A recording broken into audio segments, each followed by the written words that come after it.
I believe we're live. How live are we? Let's see. There's some sound. I'm hearing some sound. Looks like we're here. Alright. Okay. I'm so sorry. I had to, last minute, totally fucking take apart my stream setup. 1 second. Oh, whoa. Here's all that. Okay. Okay, I think we should be here and audible. Yeet. Let's check. Sapphire. Right. Okay, wait. Is there like an audio output capture? Yeah. I mean, yeah. Okay. Okay.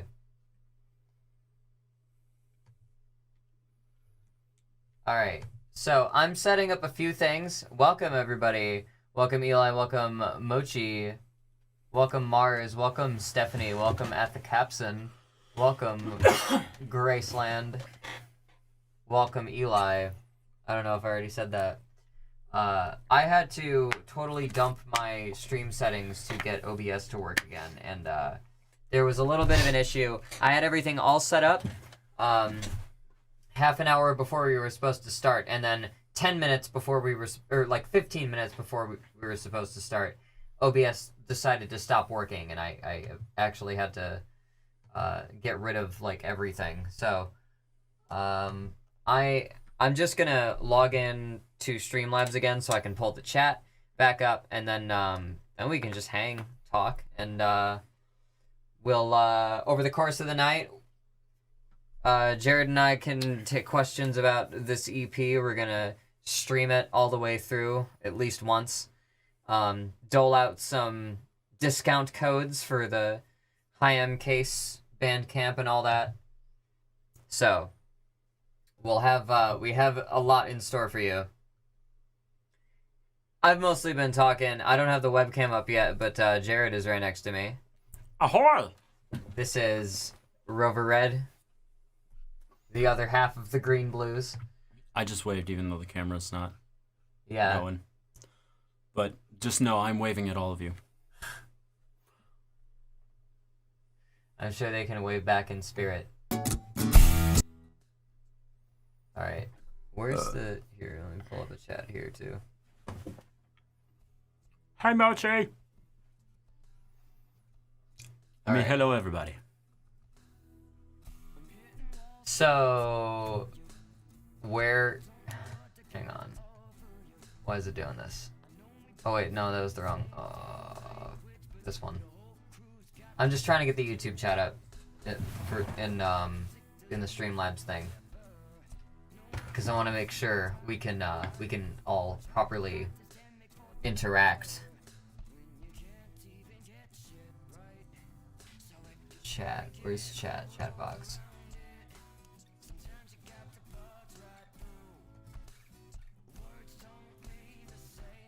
There we go. I want it to be...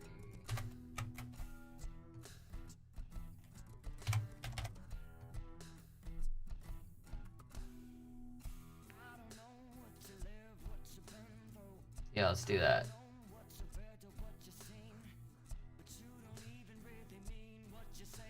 Say...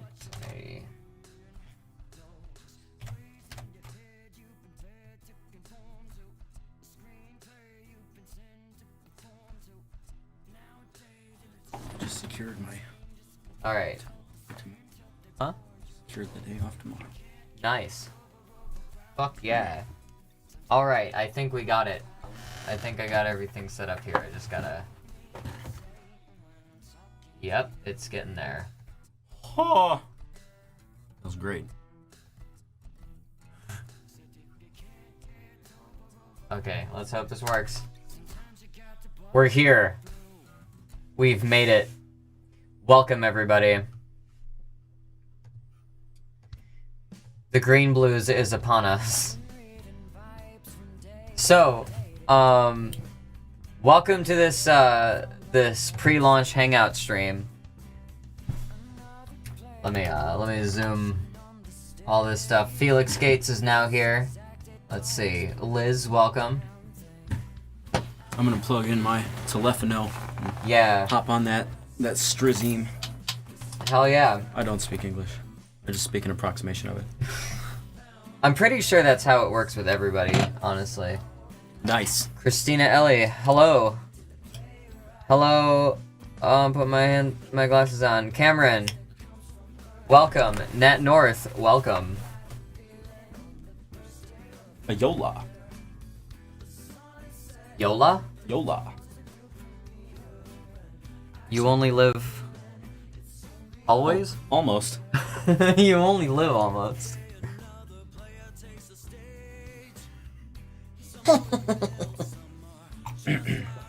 Yeah, I thought we fixed everything. The chat's still taking its fucking time to show up here. That's everything. Fresh cache, fresh browser. Oh. Oh. Custom frame rate. Oh shit, I don't have my alerts either. Damn. Also, why isn't that fucking... Oh, there they are. There they are. I see them. What? Oh. What? The chats. They're tiny. They're fucking tiny. Hang on. Oh! I can't see that shit. Just started working.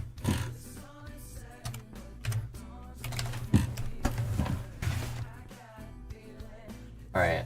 Let's give it a little more space. Alright. I'm actively rebuilding my stream window as I'm doing this because everything blew up right before starting. So if I miss a few notifications like super chats, donations, or whatever, I'm so sorry. I'm getting that set up right now. I don't want to. We got it. We got a long night ahead of us. So. Oh yeah. Yeah. The album is not launching at midnight, but I will give everyone who sticks around a promo code to download it. To download like all of my stuff half off, and we'll be giving download codes to. Yeah, there's Bandcamp also has like full album download codes, so we can hand some of those out the stream. Nice. Hell yeah. Only here to give my support quickly. Bye everyone. Well, thank you for stopping by. Thank you. We very much appreciate it. Yeah. All right. Oh man, did I lose like all of my? I hope I kept all my my alert settings. Browser. Just this one, and I think that's enough. I think then we're good to go.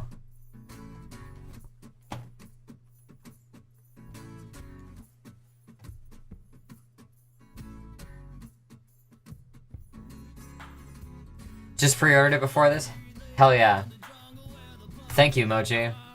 Oh my god. Thank you.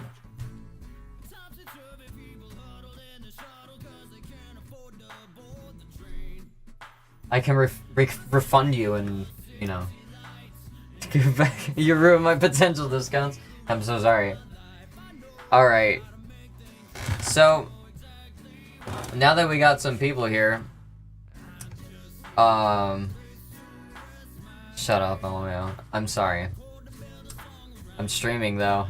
It'd be kind of boring if I just stopped talking the rest of the time. I don't know. Let's try it. Okay.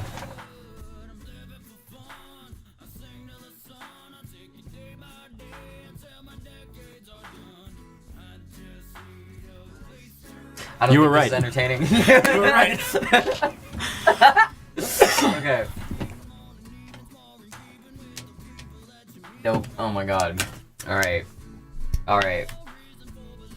That was terrifying. Thank you. I'm glad. I have even more terrifying things in store for you. Ah! I'm glad that was terrifying. This was... Oh. We can up the ante here, let me tell you.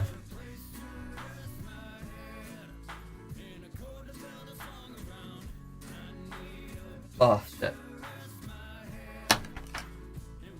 There we go. Fuck yeah. This is how you do it. You ain't sleeping, you're sleeping. Yeah. I gotta tell you guys. So, this is this is a Plague Doctor mask. And in one of the music videos that we put out recently, we joke, I have a Plague Doctor character get up. I just put out a video earlier today with the Plague Doctor. I've had the idea for this fucking Plague Doctor outfit for probably a year. Probably at least 6 months. We were planning out videos and doing, like, different outfits and shit. Oh, yeah, we were talking about this in December, at least. Yeah. And so, like, the fact that, like, when we were going to shoot the video and, like, I ordered the Plague mask and we all had our outfits together, we were getting closer and closer to shooting the video, and then a fucking national emergency is declared, and all of this coronavirus stuff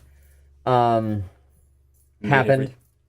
Made everything we said and did relevant. Yeah, and so not only is the Plague Doctor thing relevant, I feel like a lot of stuff on the album that sort of came out of nowhere over the past few years ended up being, like, weirdly topical. Yeah, like, all of a sudden there was something those songs were about. Yeah. Yeah, so I figure, you know, now's a good time to just rush this fucking release out. Also, we really like numbers, and we were just trying to look for, good, clean whole number ratios to release stuff on. 5/4 is good. 5, 4, 20. 5 times 4 is 20. Memorable. 1738! Irrelevant. Hey! Oh, God. Destined to occur. Yeah. Goddamn right. I'm pretty sure I have the exact same one. Yeah, this is really cheap. You can get it on the internet. The only... I've been modding it by gradually poking more holes in the bottom so I can fucking breathe. And then what I want to do is I want to add some Velcro along the insides. And then I ordered one of those face masks that has some filters in it. And so I'm just going to take those, add Velcro to them, and Velcro to the inside of this mask. So I can actually, like, functionally use it as like an N95. I'm a pretty princess, says Anoni Mouse. I'm sure you are. Don't let anybody tell you otherwise, Nat North. Yeah, that thing fogs up like nobody's. Yeah, oh yeah, crazy. Like crazy. Soft boy, big brain.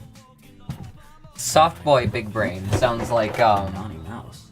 Anoni Mouse. Hi, Alex. You know them? It's my brother-in-law. Oh, okay.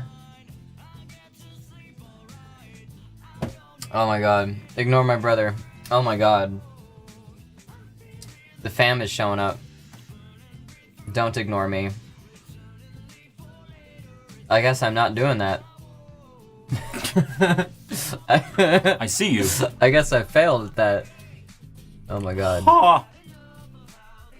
How's everybody doing? How's everybody's week been? How's everybody's holding up through the fucking quarantine? Bible in the day. Thank you.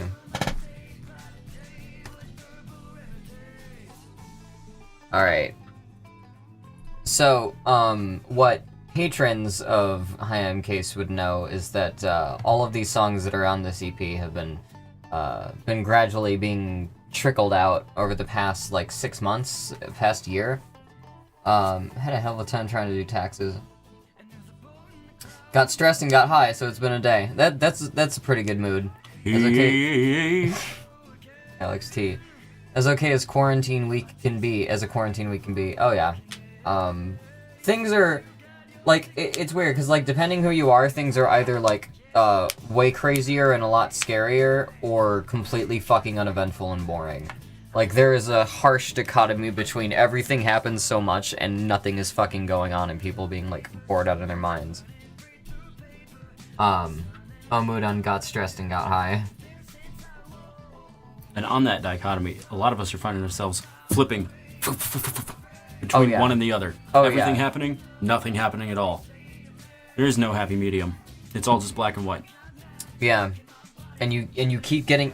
Yes, and Ooh, and you keep getting fucking, like, thrown between stuff, and you're always, like, adjusting to, like, the prior state as, like, the new state starts. Mm-hmm. So, like, you have to keep up with stuff, and you're all, like, fucking sluggish and slow, and then you finally get a chance to relax, and you can't, because your mind's still trying to fucking process everything. Oh. That's what my, the past few months for me have been like. Things will never stop from keep happening. Yeah. TV static is what it's like, bouncing everywhere. Absolutely. Mm-hmm. We think about this a lot. Alright. So, there are some Easter eggs in the the weed joke video, and if you watch some of the text that appears in the top of the 360 video, you can find a URL. And if you go to that URL, there's information about the characters. So, if you guys want to dig into that, there's a little secret I had. Weed joke, yeah. It's a weed joke. Oh my god, oh shit. This is the first I've heard it out loud. Yes. I'm glad.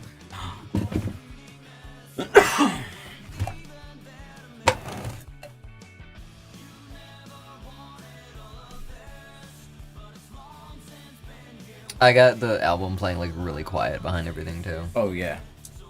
I've got the stream going on my phone over there, so I can type as needed. Okay. So I did hear that for a second. Okay. So, how many people in the chat have heard some of these songs through Patreon or heard what we've put up in music videos so far? 'Cause we can take this into, like, Q&A and just bullshitting for a bit. And then, maybe when this hits 9, when the clock hits 9, I'll do a full stream through of the thing. Then we can come back and talk more and play some music. We'll probably play some music before then. Oh yeah. Yeah. Heard a few songs in progress on streams in the past year. I've loved everything on YouTube so far. Thank you. We've been We've been busting ass to get like the YouTube videos going. I'm pretty sure like everything that we have shot has been in like the like sparse periods where we have energy among like week-long stretches of like lethargy and not wanting to fucking do anything. Yeah. Like every shoot, everything that appears on camera is like immediately preceded by and immediately followed by us just like slumping over and being like, oh, emotional disaster. Yeah, for like 3 days straight at least. Greet. Welcome, some idiot. Welcome. Also, thank you to Felix and Mars. I'm glad y'all are jamming the jams. Hell yeah.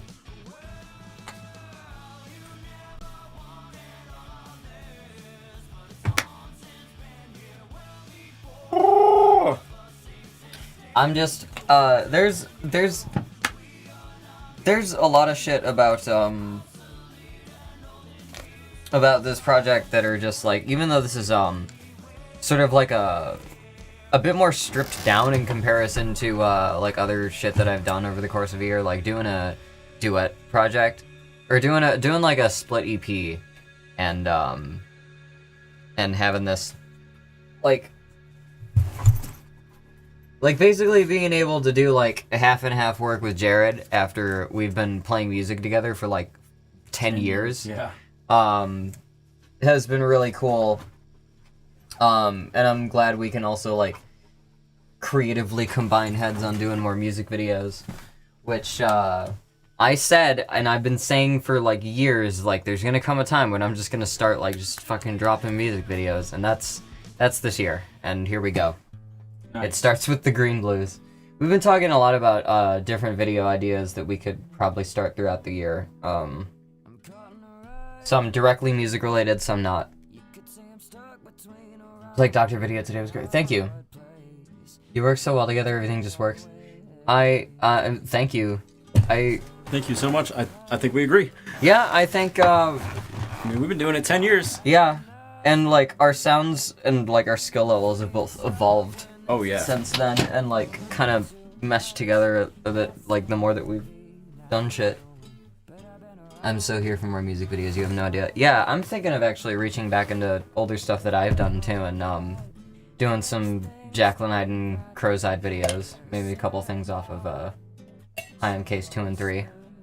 That'd be really cool. Yeah. I'm thinking of throwing together a lyric video for Agency, just because that would be easy. Agency's off the album that's dropping tomorrow. Yes. Tomorrow. That was a few songs ago in the No, wait, that was the last song before this one in the stream. You've been listening to the background music.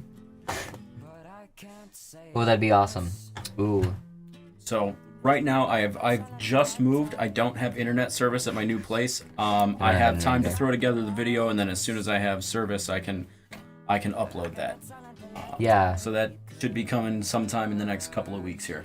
Yeah, I haven't had my desk for a month, I think. Oh yeah, that's true. Yeah, I just got my desk set up 2 days ago, and with all my drives and project stuff. So I'm just now getting able to, and Logic doesn't work on my laptop. I have to fix that. So I'm just getting back into being able to work on stuff after a whole storm of BS. Hoping all the moving went smoothly as much as there's been. With all of the things that did come up, it went about as smooth as it could have. Things could have gone a lot worse. There were a lot of snags, but things seemed to work out.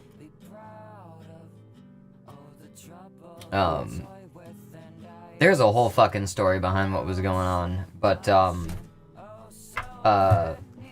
long story short, me and my partner moved into an apartment 1 floor below ours. We swapped apartments with the tenant who was in that apartment originally swapped apartments with Haley. And in the time since then, that apartment has been used to give Jared a temporary place to stay due to circumstances, and then recently we had someone else move in and take my old apartment. And along this stretch, there were like a shuffle of 3 of us moving stuff between apartments. And then a month later, there was another triple shuffle of yeah. It was like the same situation with everyone in a different role. Yeah, basically. Just 30 days later. Yeah. And I think we worked it out because we were able to get one more person a secure place to stay. Yeah. And at the end of the month of my temporary stay, I now have more space than I did 30 days ago. Yeah. And it's literally a walk in the park to get there. Oh yeah, yeah. It's a 5-minute skate, if that. Even if you take the long way, and I do, because 7th Avenue is a pain in the ass. Like a damn game of musical chairs. Yeah, fucking my old apartment was subject to the most convoluted game of musical chairs over the past month. Oh yeah. With a month stop between the music. That's all reality is. It's just musical chairs with God.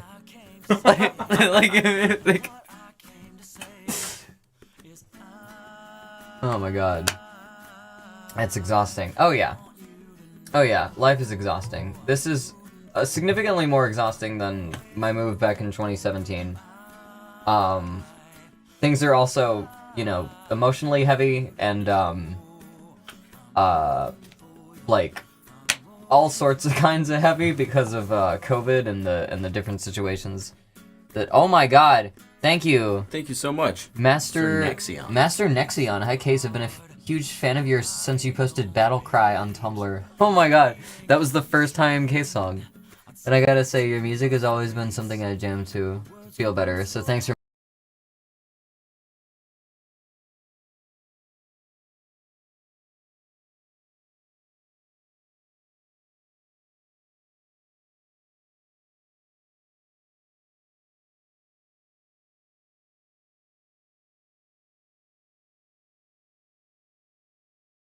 So I will.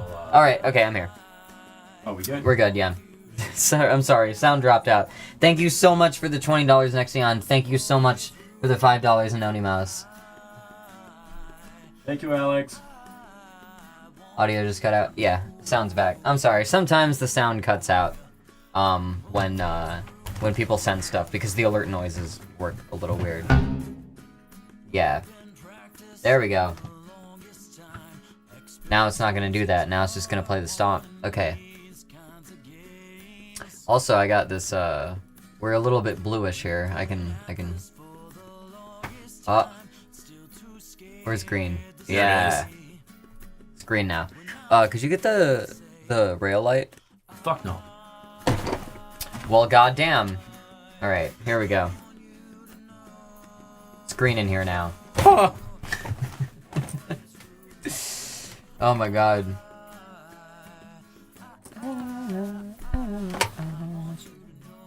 Oh wait, there we go. Yeah. Is that what's playing? I can't hear that. Oh, rooting for you? Yeah. Oh. It's at the very end. It's over. I'm so sorry. That was better. That's another $5 from Anony Mouse. I like potatoes. Thank you so much. Thank you. What a swell fella. We got $30 to divvy up.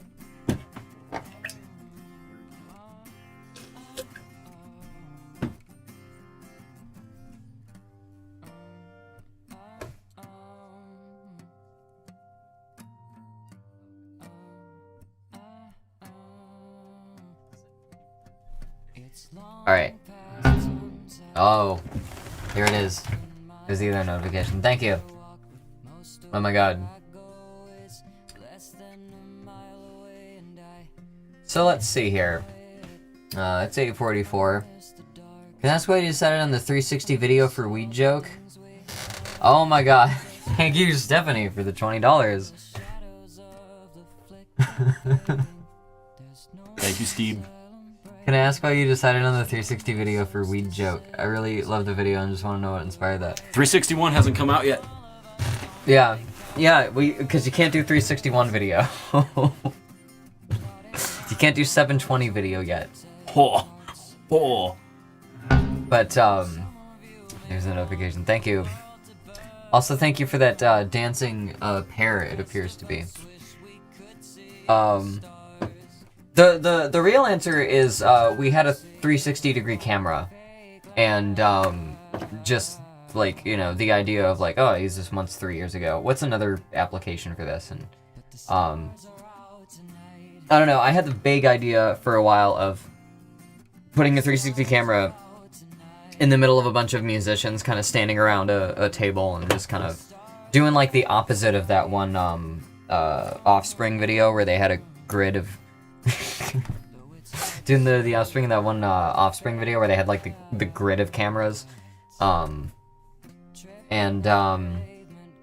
instead just doing it from the middle and then like, you know, panning around and doing, you know, trickery to look more interesting, and it's just neat.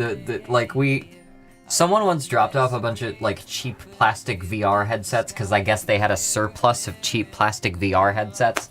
The kind that you can put your phone in. And so, you know, like, we like to fuck around with the 360 camera and then upload it and then, like, you know, put our goggles on and just spin around in our chairs, like, in the room that we shot it in, just being like, oh, it feels like I'm really there, you know? So, that was the main inspiration, was just we had the tools to do it, and it was sort of easy. Yeah. What if you stitch more video together so you have to rotate around 720 degrees to see everything? That sounds like 4 fucking dimensional. I've thought about that.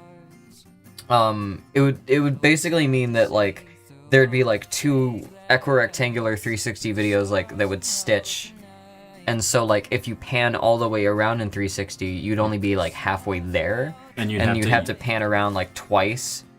That would be fascinating. I would love to see a format in which you could do fucking Mobius strip video like that, but I don't think that exists. Well, let's get on it. Yeah. And then, you know, once we realized that we had the 360 camera around, We've been talking about this idea of doing a video with it just in the middle of a room because it seems a shame to have one on hand and not use it. Right. And when we first started writing Weed Joke, it this is a song that has a ton of instruments in it, all playing very similar common, pop riff. Yeah. And it seemed like a good application to have just 9-10 fucking versions of us in a room surrounding this one prop. And I think it's a fairly fun and complex thing to do with a relatively simple piece of equipment. Yeah, because if we had a full band to play every instrument part, the video would have been a lot fucking easier. Yeah, it would. But you know what? Playing it would have been a lot harder. Getting 10 people to do all this shit right on. Yeah, no. But what we did, since we had the idea of let's. I figured out how you could chop up the area in arcs, and it was pretty much I have a fucking notebook where I have this written down. Yeah. I don't know if I'll be able to find it. Is it in here? No, I don't think it's here. But I had a notebook where I divided everything. What are you gonna say? Aspen said, "What did you use to edit the 360 video?" A computer. Yes. Final Cut Pro has 360 video editing tools. The camera we used was the Samsung Gear 360, and that comes with a thing called Action Director that will stitch the videos as it imports. You just gotta make sure it's set right, or you'll have glitches. Listening to that song, you pick up so many layers, they all come together so great. Are you talking about the one under it, or under this, or Weed Joke? Because with Weed Joke, I really the production for that was really fun because it's the idea of usually when I come at producing a song from not even writing it, I'll build the hook, and then I'll write over the hook and all the layers, all of the instruments, and the basic sound parts. I'll start with that and then build it out by taking things away. And this sort of kind of flipped that formula on its head because it starts with something playing the Andalusian cadence, and then as it builds up more, it's not there's different parts that come in, different melodies and lines or whatever. It's more there's just more and more of the loop on different guitars. Yeah. So there every instrument that we had that was guitar-like in the vicinity, we just tracked a version of the Andalusian cadence on it. And then in the chorus, we track it backwards. And that's and then it ended up being just a really simple thing to play with, where if you have a really catchy thing and your only variance is the how many more dynamics you add to the strumming sound until it builds up to the chorus and you sound like you're getting whacked. Yeah, whacked by what the fuck? I keep forgetting the name of that cartoon character. El Kabong. Al Kabong. It feels like you're getting assaulted by Al Kabong. That's what I feel like the chorus of Weed Joke is. I think Paul said something like that to me. Yeah. Feels like you're getting Al Kabonged.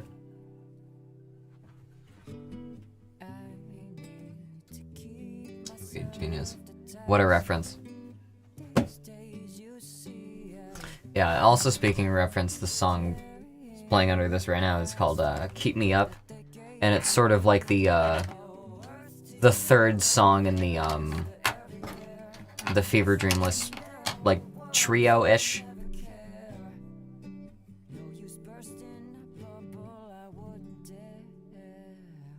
It's just I like having a slow finger-picked acoustic song as a finale, having a big finale and having a the curtains closed, people leaving, sort of chill acoustic song. Keep Me Up is so beautiful, I really love it. Thank you. I'm trying to figure out what to do for a music video for that, because even lyric video ideas I have, trying to find something that fits. That's probably going to be the last ones we do content for.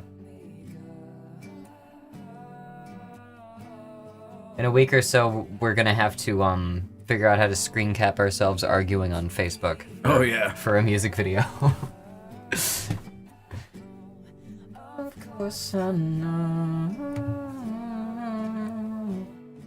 Alright, I'm gonna let this play out, and then we could grab our guitars and play some music. That'd be cool. I don't know if I have a guitar here. There are guitars here. There are guitars, plural. That's true. You have that Yairi anywhere? I do. Big dope. Hang on. Alright, let's see. See what we can get into.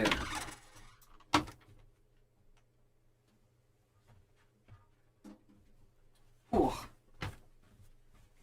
Here you go. Oh, thank you. Ooh.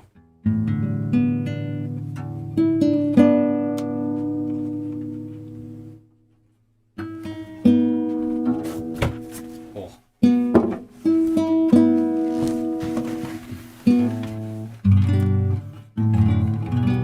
Could you pass me that snark? Yeah. I just want to make sure I got solid A. Yeah. It's a little sharp. We got the guitars out. I always loved how your albums end with more chill, heavy tracks. Keep Me Up is one of my favorite songs I've heard so far. I'm excited to have it on Spotify so I can listen to it more often. Thank you so much. You will be able to in fucking like 12 hours. It's gonna be great. I feel like it's a good representation of endings when an album ends on a somber note. Yeah. Bring on the geets. The geets are brought. They're also on. Yeah.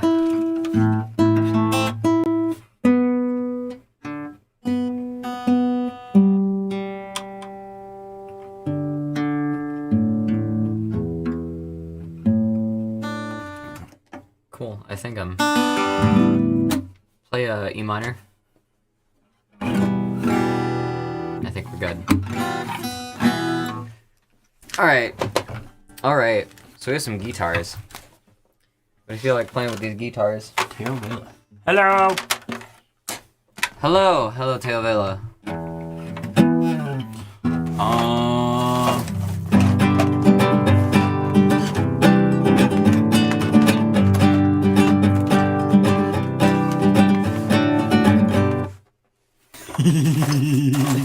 I don't even have to say it. It's going good. How are you?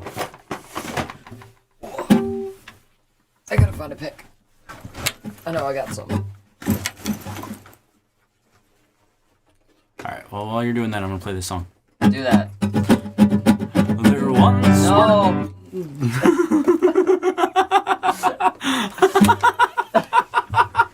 Don't! I won't.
I've been alone and I have missed things and kept out of sight. But other girls were never quite like this.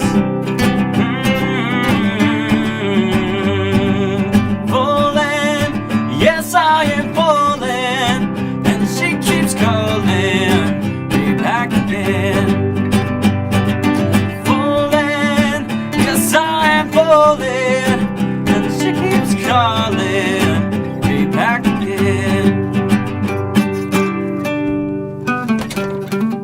Well, thank you so much. You'd be amazed how often people don't know that song.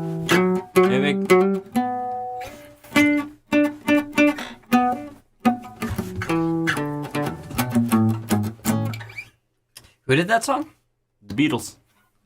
Is that like BTS? It's very similar. Increasingly similar.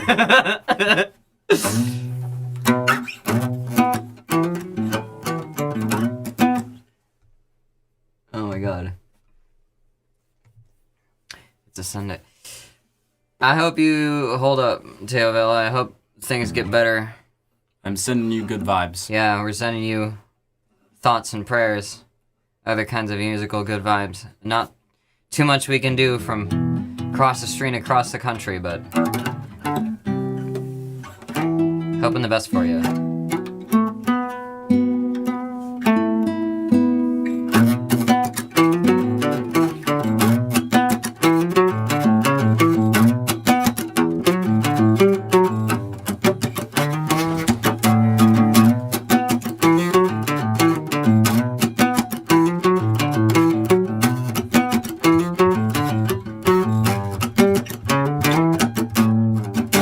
I don't know how much of that I can do acoustically. I had a ghost, a hollow shell of a former self, not that escape from hell.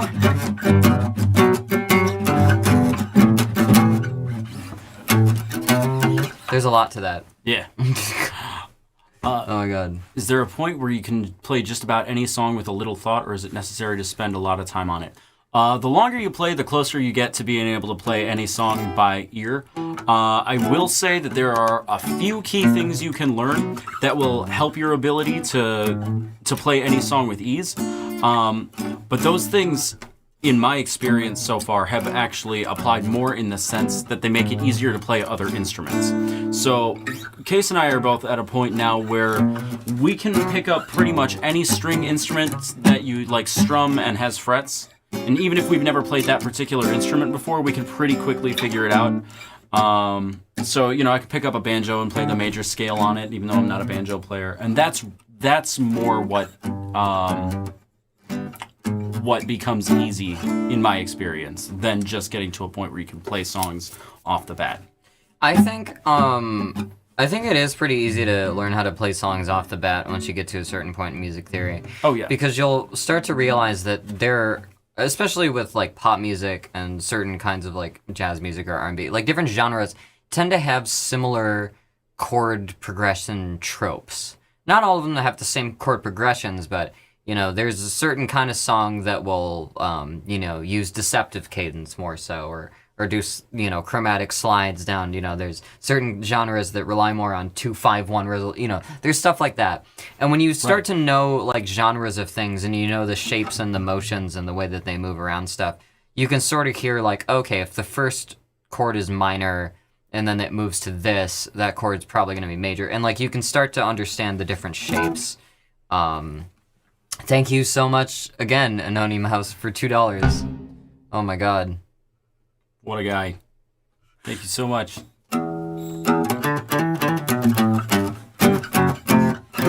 So, one chord progression that I think is really cool because it comes straight from like chordal, like the circle of fifths and fourths.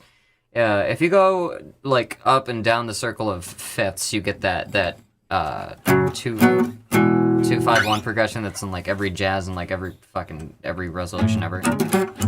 If you go down fourths, thank you so much, Mars. Oh my god, thank you, Mars. Holy shit, love what you two do. The music and the music vids are awesome. The releases are really helping me get through tough times. Thank you so much.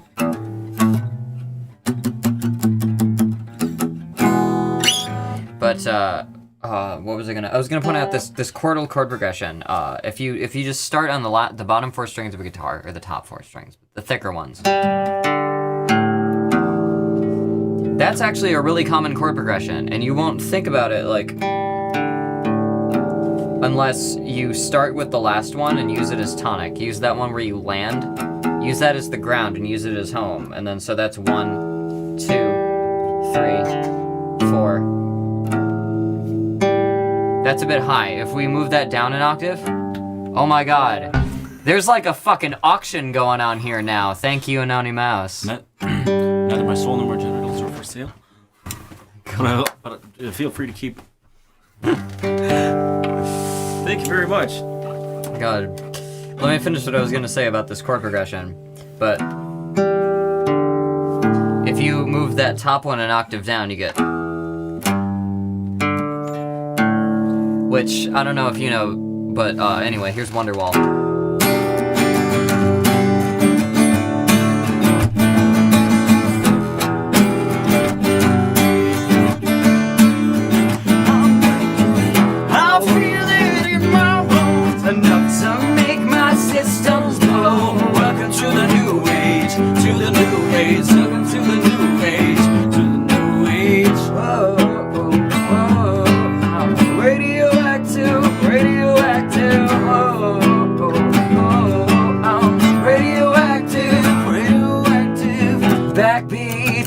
On the street that the fire in your heart is out.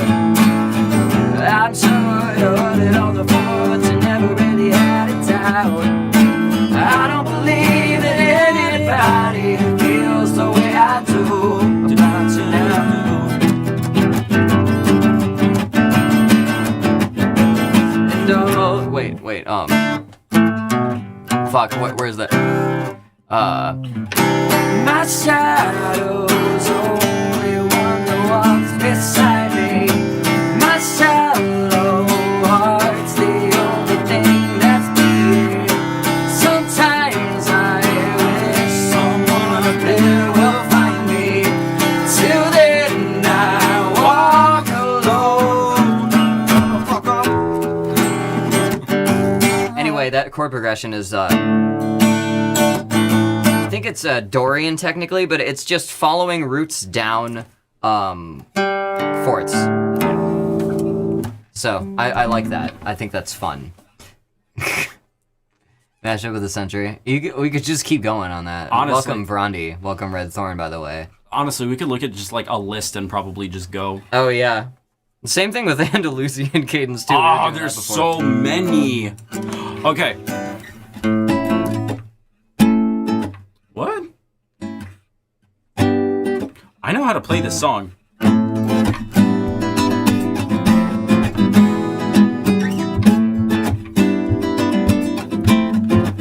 So don't go look at me with that look in your eyes. You really ain't going away without a fight. This ain't without not being polite. I tell you 1, 2, 3, 4, 5, 6,000 times. Haven't I made it obvious? Haven't I made it clear? Want me to spell it out for you? F-R-E-N-D-S. Haven't I made it obvious? Haven't I made it clear? Want me to spell it out for you? Through my day by day with herbal remedies. It's forever hand in hand, taking all in on your stride. It is sticking, falling down. Forever love is free. Let's turn forever, you and me. Windmill for the land. Is everybody in? Yeah. There's a lot of songs that use that. There's a lot of fucking. It's also what, Smooth Criminal, right? Oh man, is it? Coming through the window with the sound of a crescendo. Coming to the apartment, left the bloodstains on the carpet. You could see she wasn't able. Then he's in the bathroom. She was struck down. It was her doom. Annie, are you okay? Annie, are you okay? Are you okay, Annie? Annie, are you okay? Annie, are you okay? Are you okay, Annie? Annie, are you okay? Annie, are you okay? Are you okay, Annie? Let's follow the same rules for how they're built. Yeah, like there's not that much variance in like how music is written. There's a lot of variance in how it's performed. In my opinion. Oh yeah. But to answer your question, like how hard is it or how easy is it to just play songs off the bat? I don't think either one of us knows any of the songs we just like bullshitted part of. Yeah. Yeah, I don't know. I don't think I've ever played Smooth Criminal or like attempted to before. Literally not ever in my life.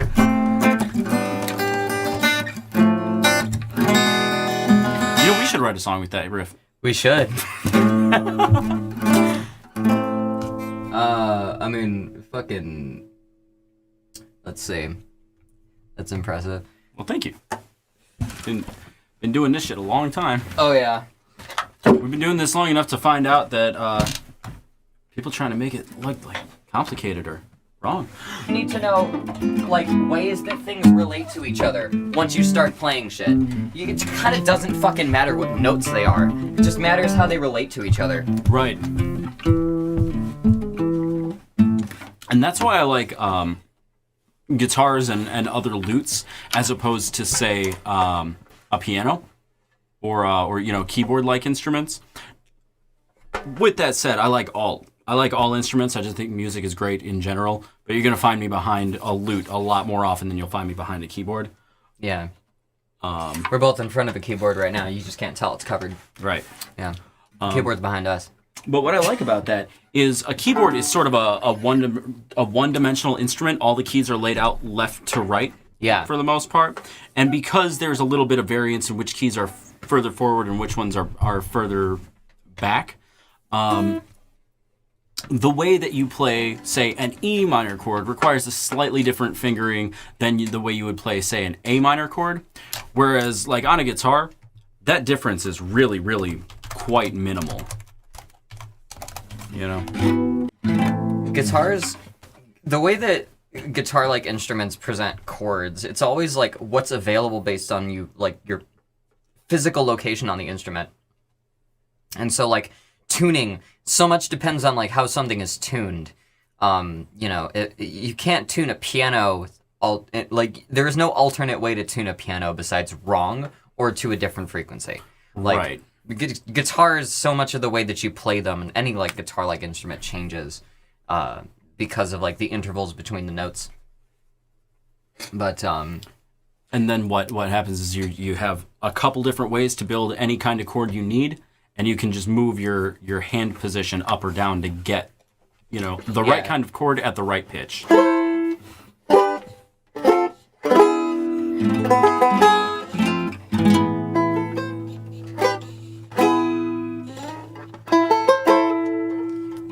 We can play through Weed Jerk if you want. We could. Let's do that. All right.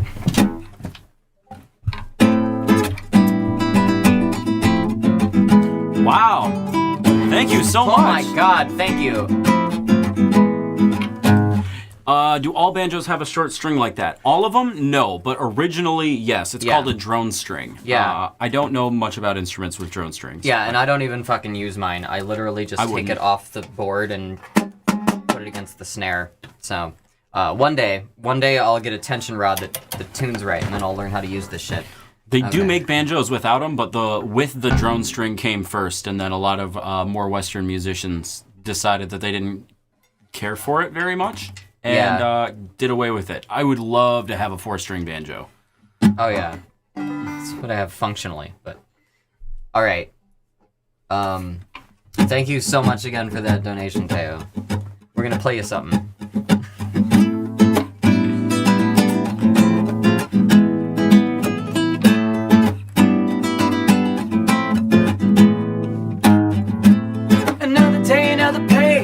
Aches move from my bones to my brain. I let stress follow me to my bed. My deep set restlessness. I said I'm done, I'm through with walking it. What to do when new men ain't cutting it. They say to rearrange my ways, but I gotta work hard, so I take hard breaks. And I got my peace of mind. I get to sleep alright. I don't need nothing, I ain't already smoked. I'm feeling the vapors. You put and breathe through paper. Return and leave for later. It's been there since I woke. There's something up about the way I operate. I've had enough of how they say to medicate.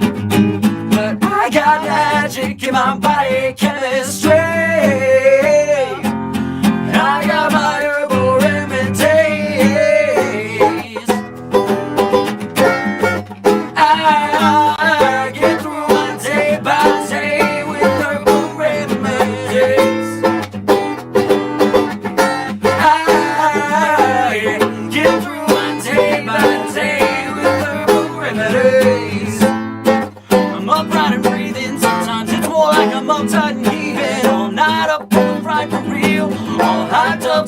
fight the feeling. I've awoken, hope I'm open to.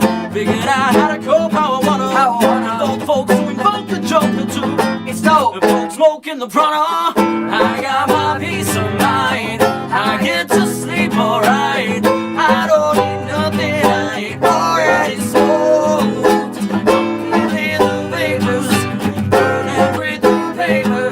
Return and leave for later. It's been there since I woke. There's something off about the way I operate. I've had enough of how they say to medicate. I got magic in my body, chemistry. I got my own remedies.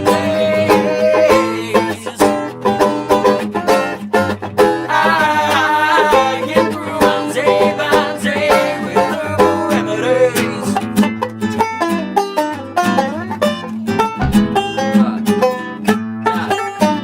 There we go.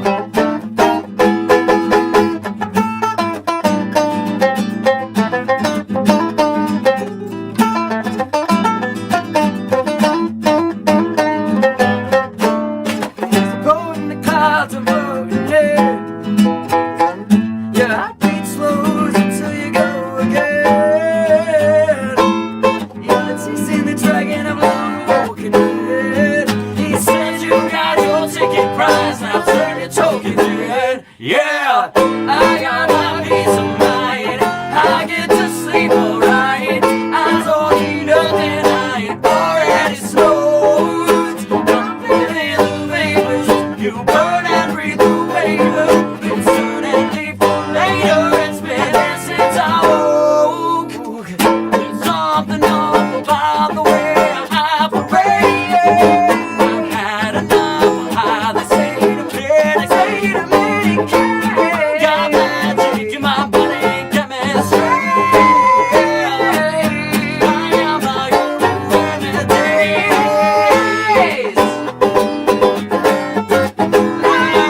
I get through my day by day with herbal remedies. I get through my day by day with herbal remedies.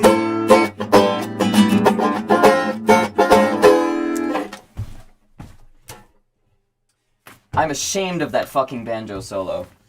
I'm positively ashamed of my performance. Love the high harmonies so much. Thank you. I'm so glad I fucking hit that. I take like a leap of faith whenever I have to fucking do that high note. I just hope it's there.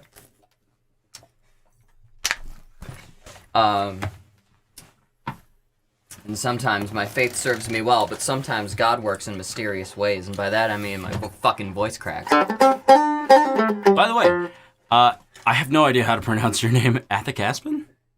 I believe at the Castman. Oh, 420. Thank you so much. Thank you for the $4.20 donation.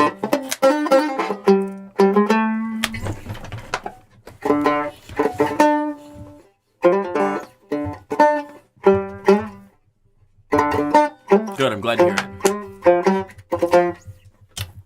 Oh my god. You nailed the name. Cool. Is that Open Your Heart? Or is that the name of the song? Yeah, that was. Fuck. I don't want to fucking play it on a banjo. It's hard on banjo. That's fucking nuts. We'll be a whole B-A-N-A-N-A-S.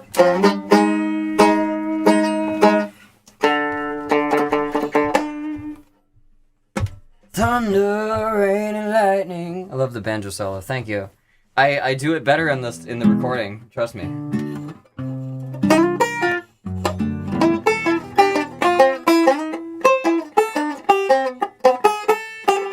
Fuck.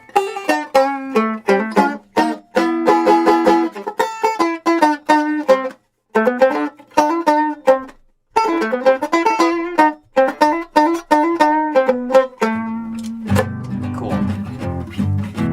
Yeah.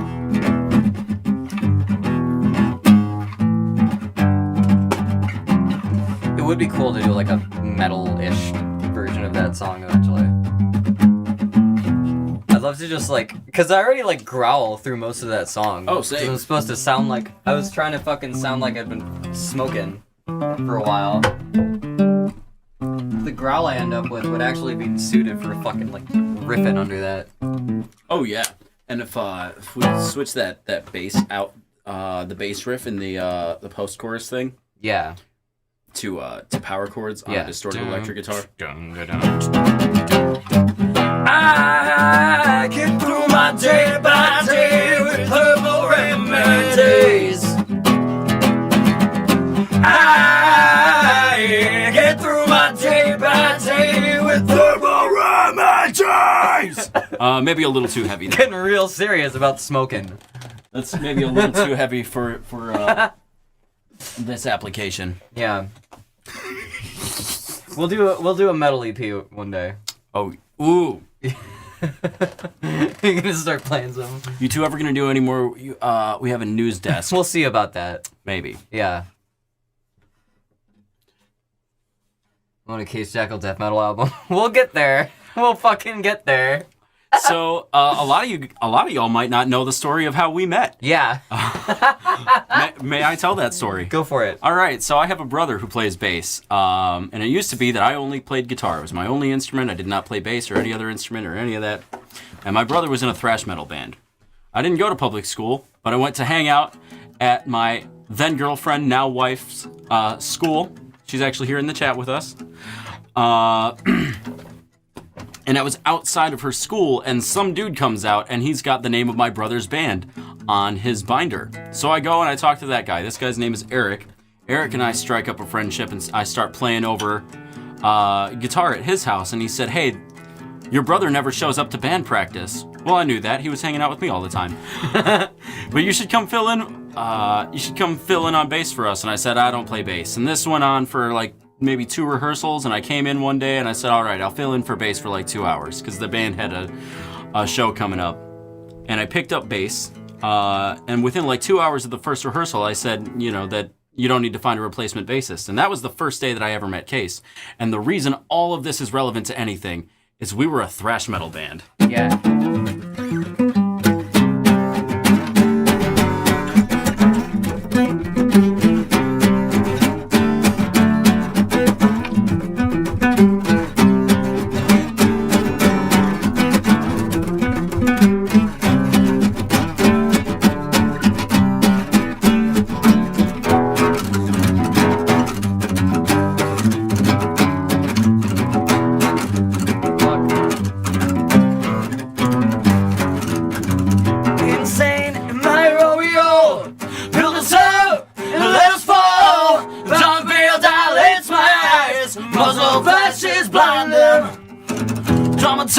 Just part of the job. I can't play that shit along with the fucking vocals anymore. It's too fast.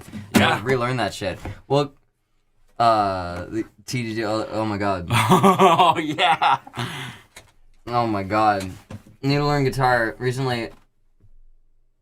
I tried to learn guitar recently. Never got very far, but felt like my front hand fingers were sliding against the strings and making the noises when I changed chords. Have you guys ever run into that? Yeah, it happens. Mm-hmm. You learn to not notice it. Yeah, that's the main thing. It never stops happening. Yep. That it happens to me. It's just if you know where you're going and you hit the chord right, it won't really bother you. You can get string lube and stuff. You can clean off your strings to make sure they clean and stuff, but it doesn't matter too much. Yeah, it's still gonna do that little noise. That's fine. Yeah. Just Tom Morello that shit. Yeah. Make that part of your sound. Yeah.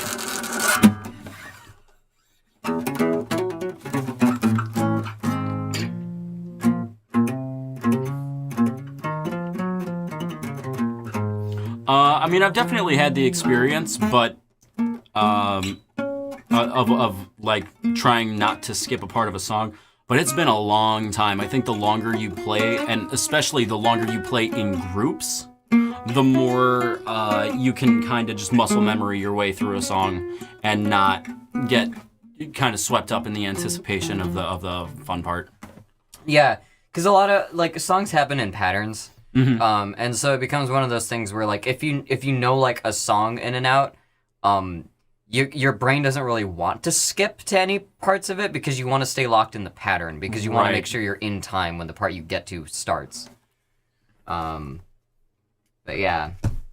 The more annoying thing is when I'm plugging a melody and accidentally plugging the string again and moving your front hand.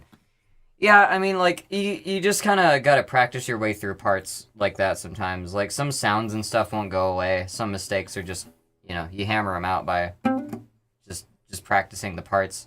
That fucking run from, I practiced that so fucking much. Even on, like, most of the recorded takes, I still, like, would hit a dud note or something. Stuff just happens. Oh, yeah. Recording the bass for Weed Joke was also pretty intense. There's, like, just quite a few, like, quick patterns that get thrown in. And so I'm definitely right there with you.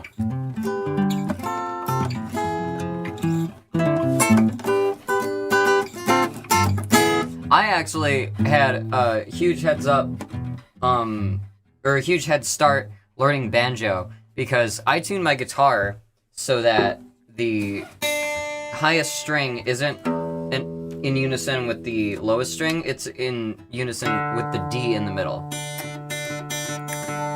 And this is because I cannot fucking bar chord to save my life, and so it is easier for me to just, add an upper octave by, like, doing it 2 frets up.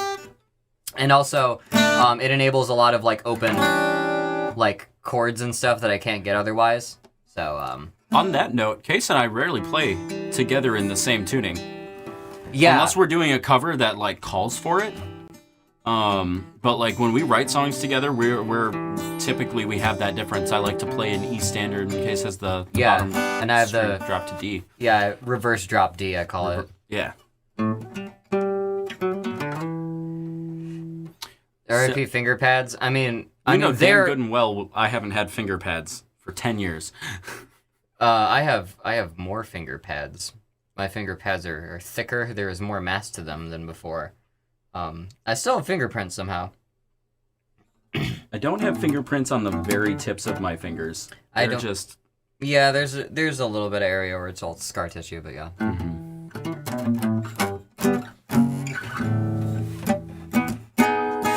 Fuck.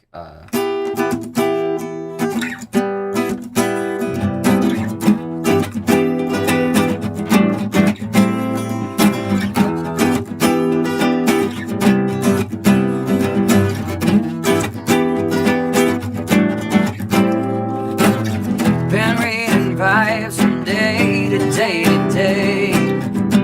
Where they're coming from, I can't say. Another play, a new direction on the stage.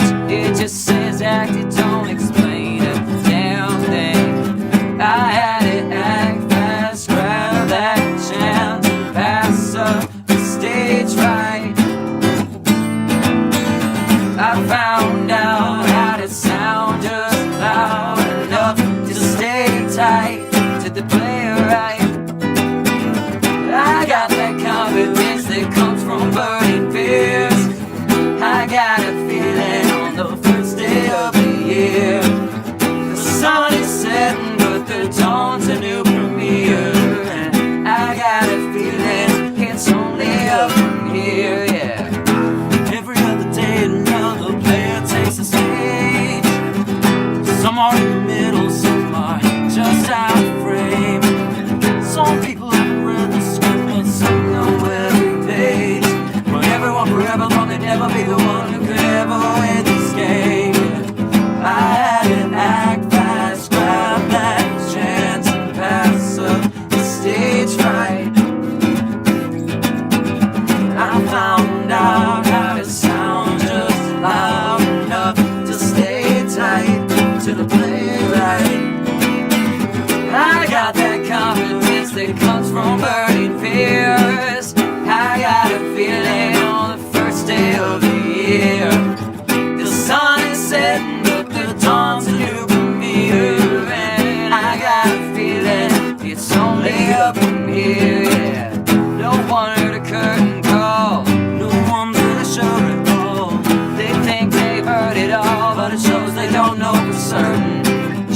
eyes are closed and the doors are open. Been doing more than hoping. It's all spoken now. Never stop joking now. Laughing as the tragedies are leading me to perfect.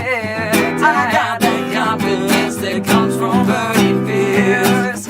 I got a feeling on the first day of the year. The sun is setting, look, the dawn's a new premiere. And I got a feeling it's only up from here. It's only up from here. I got a feeling it's only up from here. The sun is setting, look, the dawn's a new premiere. And I got a feeling it's only up from here. Yeah. That's another song off the CP. That is a song. Yeah, And that we, is. Yep, we wrote that and then we played it. Yeah, And then we played it again. I later.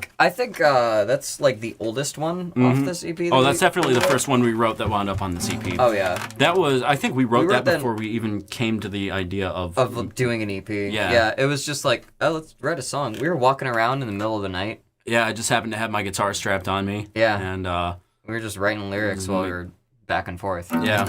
Like, there's not much to that song structurally, so. Oh yeah.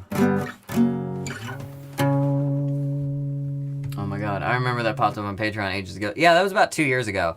That was during the Here days. Damn, was that 2 years? That was yeah. That was 2018. Welcome home, Spoonie. Welcome, Spoonie. You're also free to come down and hang out.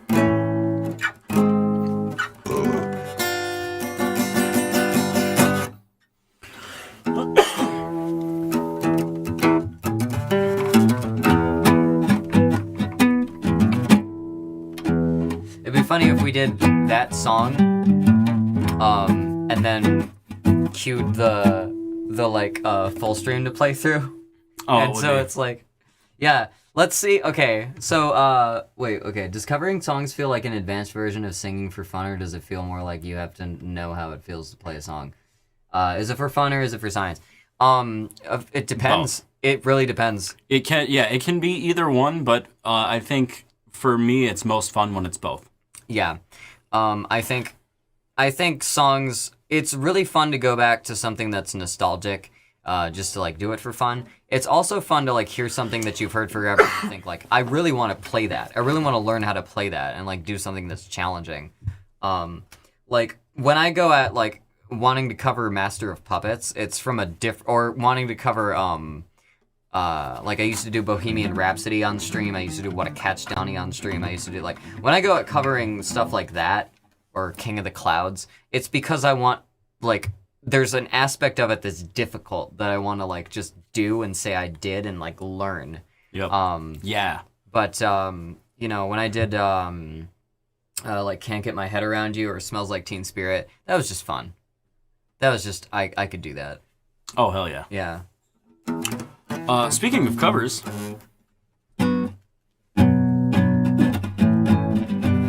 Oh yeah. I need all right.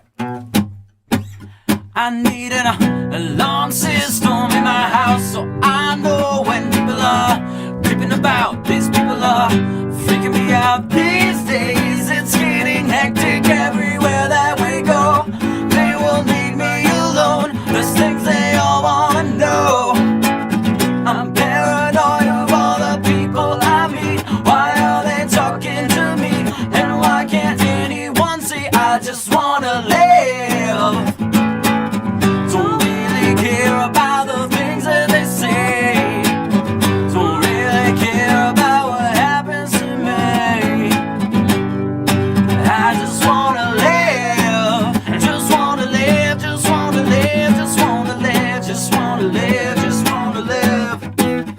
I rock a lawsuit when I'm going to court. A white suit when I'm getting divorced. A black suit and the funeral home. And my birthday suit when I'm home alone. Talking on the phone. I got an interview with the Rolling Stone. They're saying now you're rich and now you're famous. Big ass girls all know your name. And last time rich and famous, your first hit on you was shame. For the life you live in.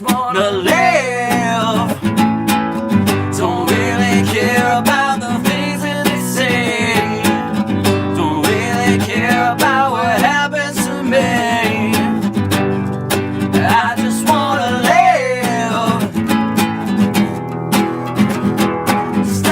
messing around, boy. Better think of your future. Better make some good plans, boy. Said every one of my teachers. Look out, you better play it safe. You never know what hard times will come your way. We say where we're coming from. We've already seen the worst that this life can bring. Now we expect it everywhere that we go. All the things that they say, yeah, we already know. I just wanna live. Don't really care about the things that they say.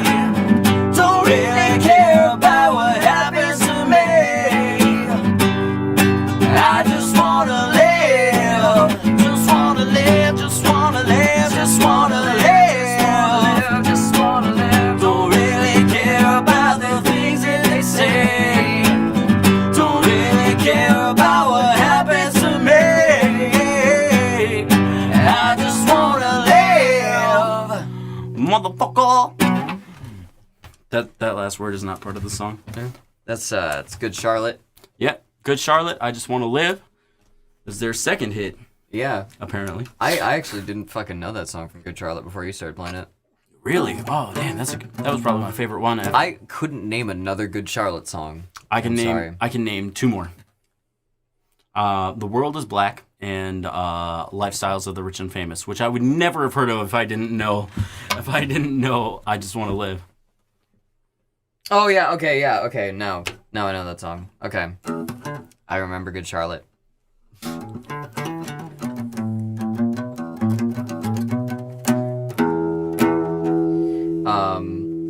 So here'd be an interesting live send-off. We're gonna play a song that's 2 minutes long, and then we're gonna queue up the full version of the album stream, which is 32 minutes long. Let me make sure that I have that pulled up here. It is pulled up. Awesome. To answer the question, would we ever consider a cover album? I guess I can only speak for myself on that. I love doing covers. The logistics of releasing a cover album are tricky because you either have to pay a licensing fee or not make any money on it, and especially if you are dependent on producing music for income, the time spent doing it, you want to make sure you can capitalize on that so that you don't have to go without food. Yeah, I got like 3 cover albums planned out for the next few years. Licensing and all that is going to be dealt with as it happens, but I'm going to be putting out a cover album later this year. It'll be about 7 or 8 tracks for the first one, but I'll be doing more. And I mean, we'll probably be collaborating on something or other, but I'm totally planning on doing a cover album. I put up a few covers on Patreon that are like patron exclusive that are going to be on a cover album. So right on. I will be right back. All right. We can play that 2-minute song. Language.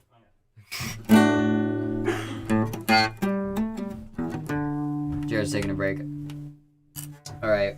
We are going to premiere this EP to the public for the first time in like 5 minutes. And when we come back from it, I will offer some codes up for some viewers. And if you haven't downloaded it, then shit, I don't know what to tell you. But to get codes, you're probably going to have to... man, are my DMs open on Twitter? Because that would really fuck up this plan if they weren't. I'm going to open my DMs on Twitter. If you want a code for this and you are here, I'm going to be dropping some phrases into the chat and you can DM me with those phrases. Privacy, safety. Who are my DMs open to? Yeah, okay, they're open to everybody. Alright. Let's kick off this listening party. You can compare how good we sound live to how good the recording sounds. Alright. No pressure. No pressure, yeah. Ready? Yep.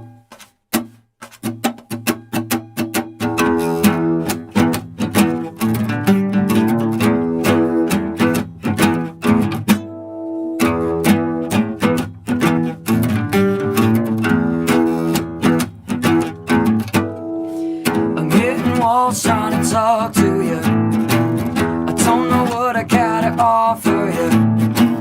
I know we both speak the same damn language, but your whole crew's got some rules to lose. You got semantic dilemmas with whatever. No, we ain't seeing eye to eye. I try to practice dynamics for the better. When you can't even get shit right. If you can't get over or around it, sometimes you got to barge right through. But words don't mean the same when I'm talking to you.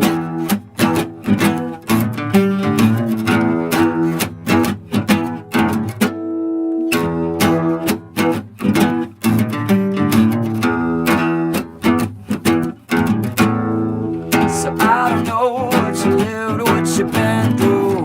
I don't know what you read or what you say. But you don't even really mean what you're saying when you're saying what you really mean. Oh, just ways in your head you're prepared to conform to. The screenplay you've been sent to perform to. And nowadays it's a shame, nothing sane, just complaints all the same. They bore you. So if you can't get over or around it, sometimes you gotta barge right through. But words don't mean the same when I'm talking to you.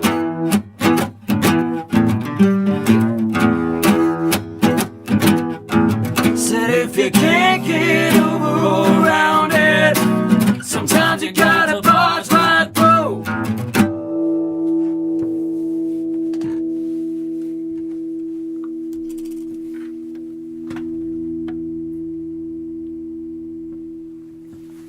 Anyway, And it's still just fucking singing, ain't it? yeah, this is rolling. God. Anyway, let's see here. Here's the Green Blues. Enjoy. Ah! If it'll load right. Ah. Here's the Green Blues, without further ado.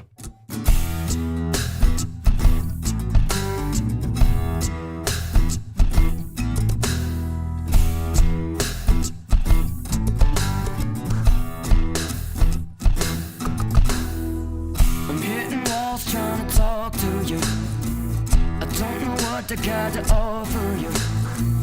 I know we both speak the same damn language, but your whole crew's got some rules to lose. You got semantic dilemmas with whatever. No, we ain't seeing eye to eye. I tried to fight systemic for the better when you can't even get shit right. So if you can't get over or around it, sometimes you got to barge right through. Words don't mean the same when I'm talking to you.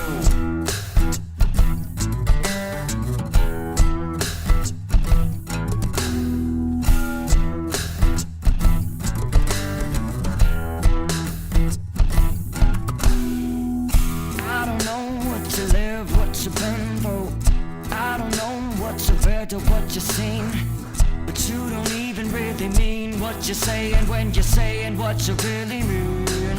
Those ways in your head you've been fed to conform to. The screenplay you've been sent to perform to. Nowadays it's a shame, nothing sane, just complaints all the same till they bore you. If you can't get over or around it, sometimes you got to barge right through. Words don't mean the same when I'm talking to you.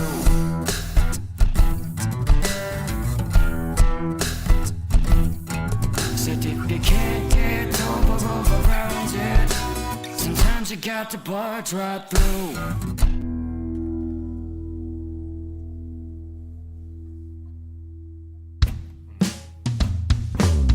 Been reading vibes from day to day to day.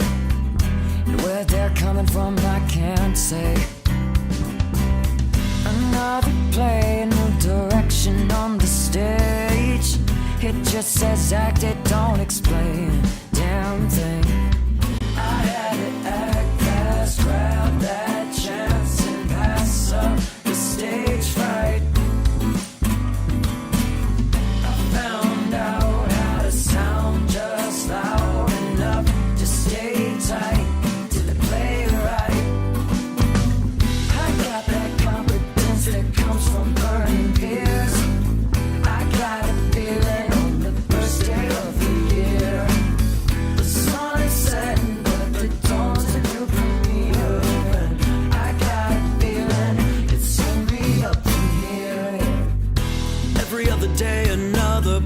takes the stage. Some are in the middle, some are just out of frame. Some people haven't read the script, but some know every page. But everyone forever thought they'd never be the one who could ever win this game. I had it act fast, grab that chance and pass up the stage fright. I found out how to sound just loud enough to stay tight, to play it right. I got that confidence that comes from burning beers. I got a feeling on the first day of the year. The sun is setting, but the dawn's a new premiere. And I got a feeling it's only up from here. No one heard a curtain call. No one's really sure at all. They think they've heard it all, but it shows they don't know for certain. The show hasn't closed and the doors are open. We've been doing more than hoping. Getting soft-spoken now. Never stop joking now. Laughing as the tragedies that leave me the perfect. I had to act fast, grab that chance and pass up the stage fright. I found out how to sound just loud enough to stay tight, to play it right. I got that confidence that comes from burning beers. I got a feeling on the first day of the year. The sun is setting, but the dawn's a new premiere. And I got a feeling it's only up from here. It's only up from here. I got a feeling it's only up from here. The sun is setting, but the dawn's a new premiere. I got a feeling it's only up from here.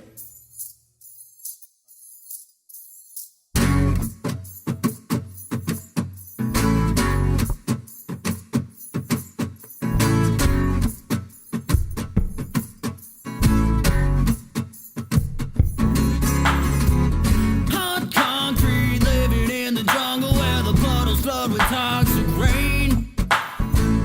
Topsy-turvy people huddled in the shuttle cause they can't afford to board the train. I've seen enough city lights and crazy sights to last me the rest of my life. I know how to make things right, I know exactly what I need. I just need a place to rest my head and a chord to build a song around. I need a place to rest my head, and we're all good. I'm living for fun. I sing to the sun. I take it day by day until my decades are done. I just need a place to rest my head. Warm street, morning, evenings, more in keeping with the people that you meet around here. More reason for believing. If you leave, you'll see the perfect picture, crystal clear. I've seen enough city lights and crazy sights to last me a lifetime. I know how to make things right. I know exactly what I need. I just need a place to rest my head and a chord to build a song around. I need a place to rest my head, and we're all good. I'm living for fun. I sing to the sun. I take it day by day until my decades are done. I just need a place to rest my head. No, I don't wanna share a building with my neighbor. No offense, I think you're kinda neat, but I've been looking for a living out in nature. For now I roam the street. I just need a place to rest my head and a chord to build a song around.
2, 1, nice.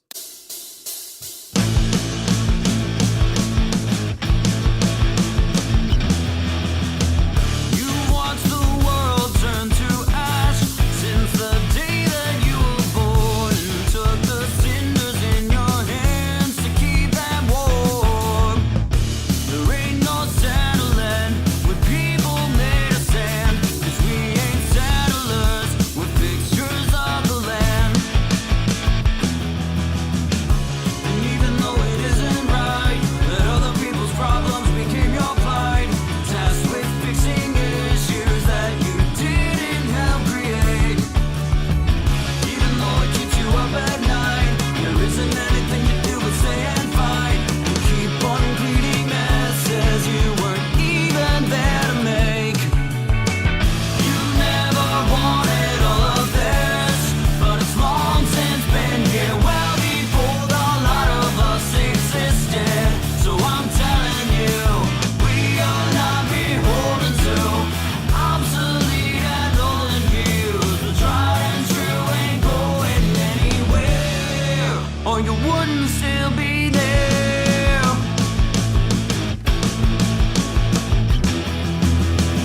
You've been here long enough to know, to the victor goes the prize, but to the stealer goes the gold. That's no surprise. And while we don't need many things we can't take to the grave, we still value things like fair and honest play. And even though it isn't right that other people's problems became your plight, made to learn the rules when you ain't one for playing games, even though it keeps you up at night, there isn't anything to do but stay and fight, 'cause you'd be better served to work when cheats won't take the blame. You never wanted all of this, but it's long since been here, well before the lot of us existed. So I'm telling you, we are not beholden to obsolete and olden views. The tried and true ain't going anywhere, or you wouldn't still be there.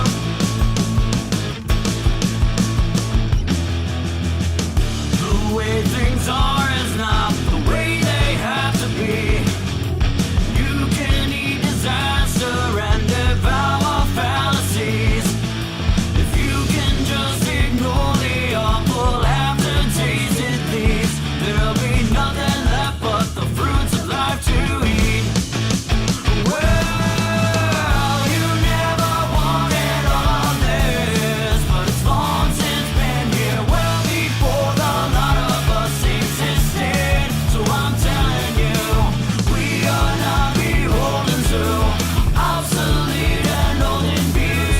The tried and true ain't going anywhere. If the tried and true was going anywhere.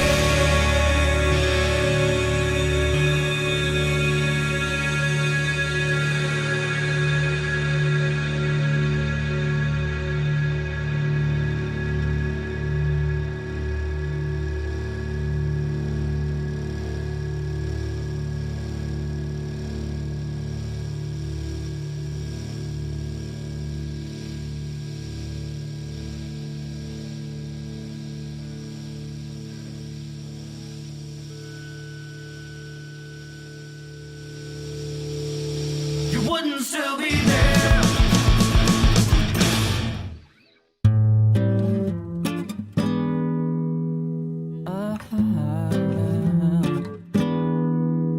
I'm caught in a rut. You could say I'm stuck between a rock and a hard place, but ain't that always? So we don't budge. I had enough of playing it tough when the tough got going too much. Nothing would be not knowing, but I've been around and I know some. And I know that there's things they'd rather not hear said loud. So So I whisper into the noise. There's trouble they know they can't be proud of. Oh, the trouble they toy with, and I have said oh so much in oh so many words, but I can't say any worse. I got that silent polite type curse. That's that silent polite curse. I got that silent polite type curse. We all build our own safe havens and judge about the ones they bend. It ain't insane to look in the grain, see where the planks came from. Oh, you connive with the power craven. Describe yourself as depraved. Do you blame me for making a leap like a faith? But I know that there's things they'd rather not hear said loud. So I whisper them to the noise. There's trouble they know they can't be proud of. Oh, the trouble they toy with, and I have said oh so much in oh so many words, but I can't say any worse. Keep saying it's hearsay when I've seen it with my own eyes, and keep displaying it clearly. They'll know when their senses don't lie. Well worth the try. There's things you'd rather not hear said out, so I whisper them to the noise. There's trouble they know they can't be proud of. Oh, I know what you toy with, and I have said oh so much and oh so many words. And when they've heard, I won't say any worse. You call that silent polite type curse. You got a silent polite curse. I've been thinking way too much, feeling kinda strange, staring into space, barely awake. I haven't done too much, there's too much left to fate. It's time to walk away. I spent my day today trying to come up with a way to say what I came to say. And what I came to say is I want you to know I'm rooting for you. I'm always rooting for you. I want you to know I'm rooting for you. I'm always rooting for you.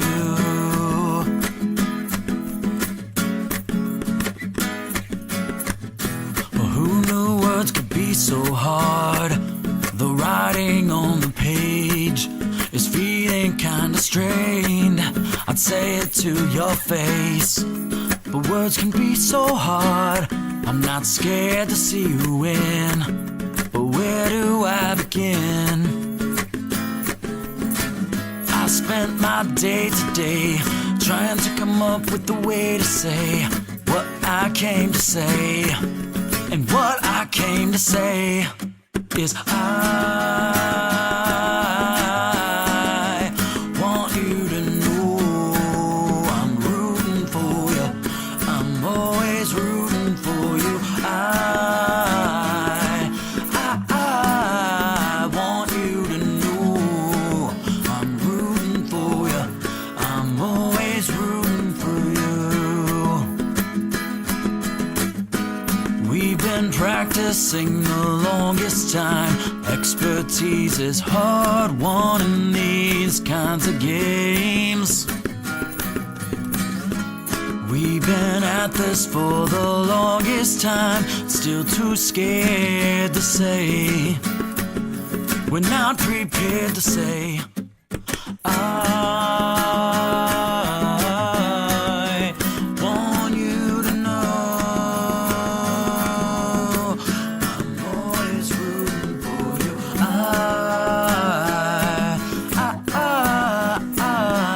want you to know I'm always rooting for you. I'm always rooting for you. That was better.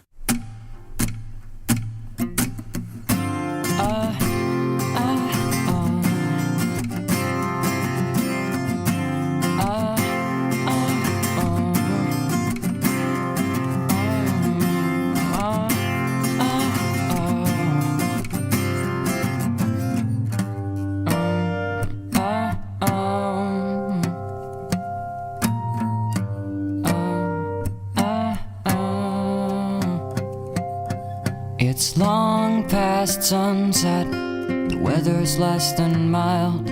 I gotta walk, but most of where I go is less than a mile away. And I miss the quiet, I miss the dark, I miss all the things we had before this fell apart. In the shadows of the flicker fading, there's no one celebrating, there's no more solstices.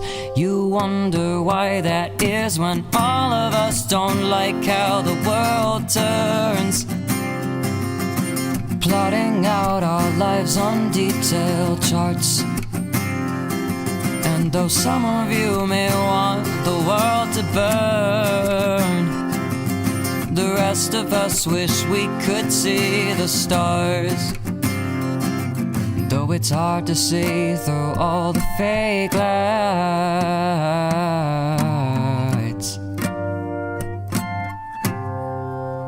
but the stars are out tonight. The stars are out tonight. The stars are out tonight. Though it's hard to see through all the fake lights. Tripping on pavement cracks, sidewalks uneven. The faces come and go, but they're all talking leaving, 'cause they say they hate it here. I wouldn't disagree, but if you think the skies are clearer there, you'll be lost when all you see are shadows in the flicker fading, and no one celebrating. There's no more solstices. You wonder why that is when all of us don't like how the world turns. Plotting out our lives on detailed charts. And though some of you may want the world to burn, the rest of us wish we could see the stars. And though it's hard to see through all the fake lights, but the stars are out tonight. The stars are out tonight. The stars are out tonight. And though it's hard to see through all the fake lights, but the stars are out tonight.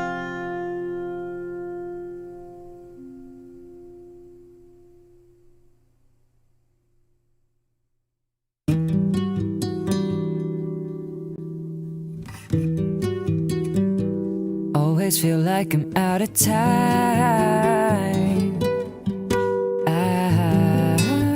I could have slept more when I had it.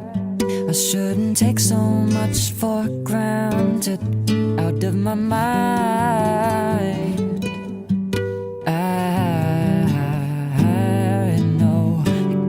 begging me to sleep, but I know what's keeping me up.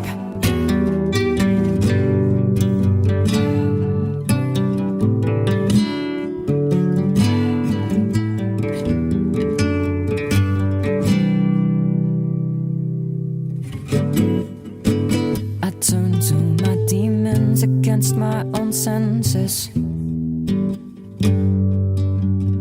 And when I go unheard, I worry how much you meant it. And all the ways I hurt myself out of resentment won't be catching up with me.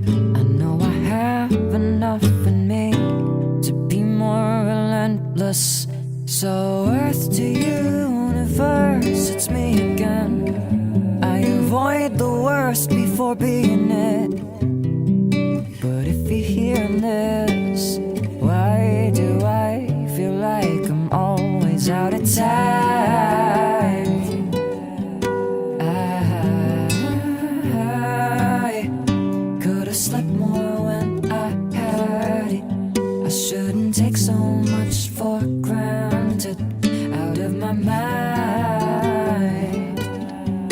I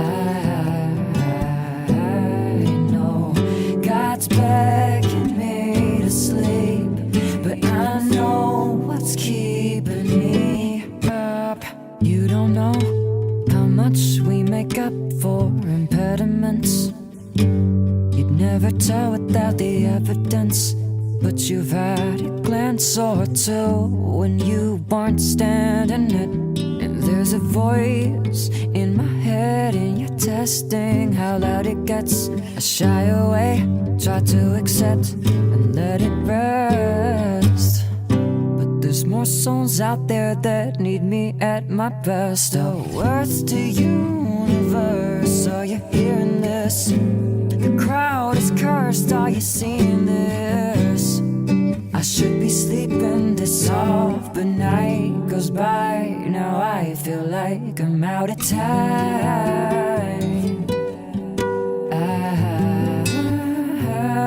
I could've slept more when I had it. I shouldn't take so much for granted, out of my mind.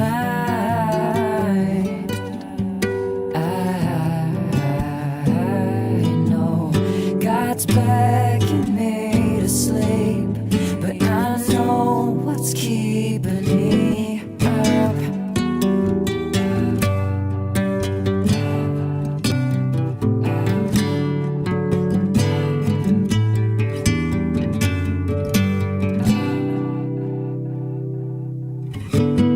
I need to keep myself to task.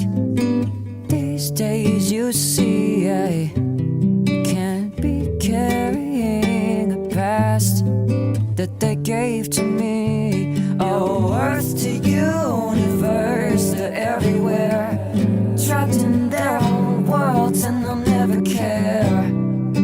No use bursting a bubble, I wouldn't dare. I'm picking up the signs. I could be more than just my habits. I shouldn't take my life for granted, out of my mind. I know God's begging me to sleep, but I know what's keeping me up. Don't let me go.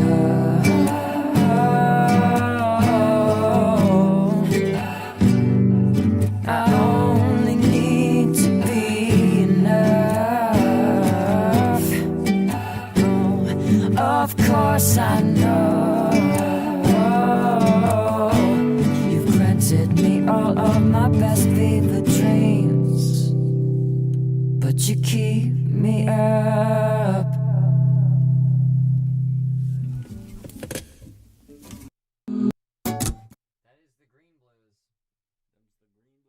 That is the version that you will hear on Spotify and everywhere else that streams.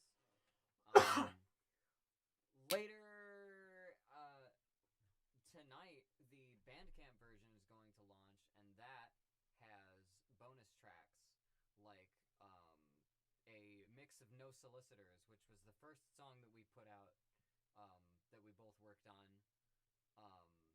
and then 2 other tracks with like alternate vocal takes. Mike's super quiet, they said. Mike, oh no. Okay, how are we now? I'm sorry. Sorry if the mic was so quiet. We're back now. That was the Green Blues in its entirety, which you can hear on Spotify and every other streaming service tomorrow at noon. Tonight, the Bandcamp version is launching, which contains a bonus track, an acoustic rendition of No Solicitors with like twice as much stuff as we did before. Oh, yeah. Yeah, and some alternate vocal takes of some other tracks on the album. So, if you still want to DM me for a code, I'm keep dropping hints at like how you can get free downloads from me. But yeah, I've given out I think like 6 or 7 so far. It's been cool. Wait, 1, 2, 3, 4, 5, 6. Yeah.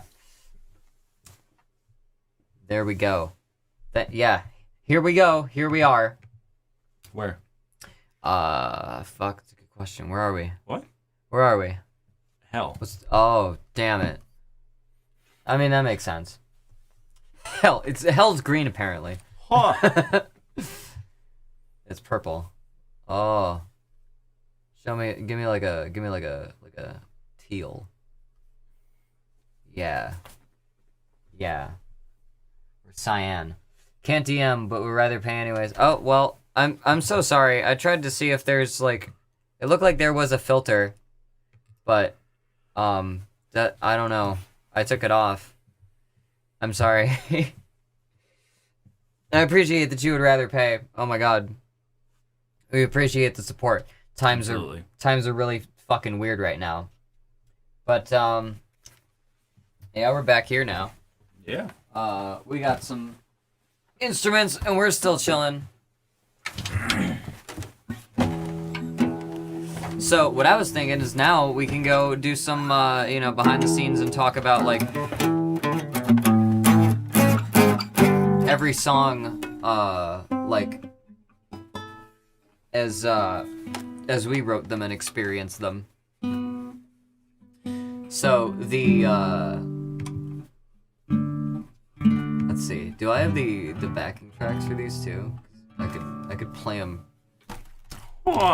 real quietly in the background while we look through stuff.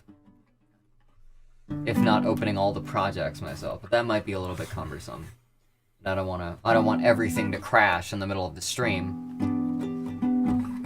But I think it was probably fall of last year we decided like let's actually like put out an acoustic EP. Like just split like each get some songs we can write ourselves and write some songs together and throw that shit together. There were bits and pieces of songs we had before and bits and pieces of songs we had after, and there were some things we just kind of wrote on the spot. Yep. And I think language was one of those things that we just sort of like wrote in like a couple just fuck around sessions, I'm pretty sure. Oh yeah, I mean, aside from the lyrics, we pretty much got through the instrumentation all in one sitting. You said that, you got those verse riffs hammered out in no time, and then I borrowed the chorus chords from whatever fucking song, and came together pretty quickly. It's almost 11:30 here. I've been trying to force myself into a schedule I'm gonna hop off for the night. Well, thank you so much, Mochi, for stopping by. Thanks for hanging, Mochi. Yeah. Nice to talk to you. This has been great. Thanks for the support. Get your rest. Don't go nuts.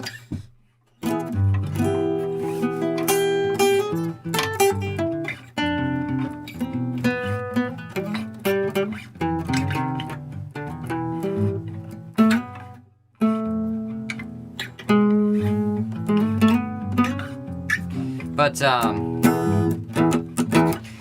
one of the first songs that I did like that I put out on something was Shark Toy or Shut Up, which was about arguing on the internet, and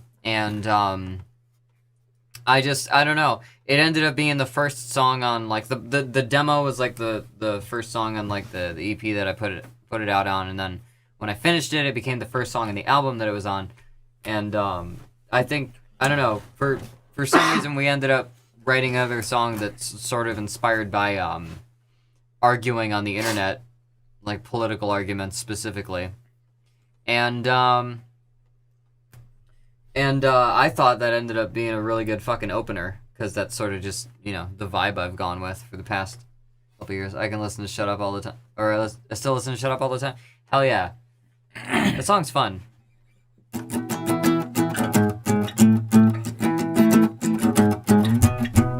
Arguing on the internet is unfortunately eternal. Yeah, that hasn't changed in the past, like, 10 years.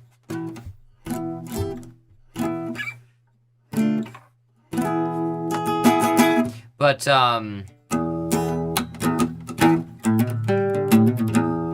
it's different because nowadays, when you argue with someone online, it's like words don't mean the same thing. It's really fucking hard to get, like, meaning across to a person. Because you'll use a word, and then they'll, like, take it to mean, like, the absolute worst connotation that they could take it. Mm-hmm. And then they'll use a word that is just, like, a fucking whatever to them, and you'll be like, do you even know what that fucking means? And then there's just this back and forth of, like, just things, not even being able to agree on what shit means. And, that was basically the place that language was coming from. And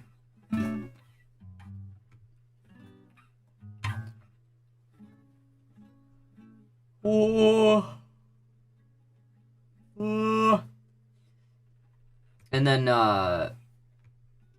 yeah, this one was... Oh, fuck, I don't know if I have the instrumentals for Reading Vibes still. It's fucking probably somewhere. But Reading Vibes, which is the second track... Discussing linguistics online who don't know IPA. I feel that song on so many answers. Oh my god. I understand that. No. It's also just another thing about, like, language barriers is, you know, trying to discuss things with anyone who doesn't know the fucking lingo. There's a bit of, like, you know, political frustration. There's a little bit of, like, you know, I have that kind of frustrations with, like, trying to talk to certain groups about gender.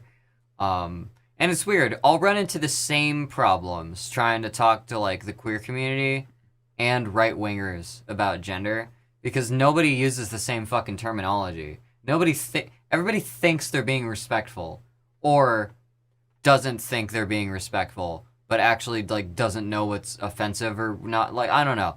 People have fucking... Nobody can agree on how to talk about things.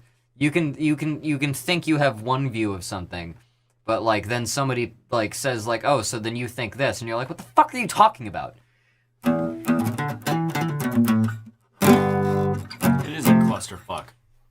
Everything about, like, the current state of society is a clusterfuck. I don't understand. You know, if everything's gonna be a clusterfuck, we might as well just start throwing orgies. Clusterfuck. It's fucking clusters. Let's do it. Well, there once were 6 cowboys. No! So...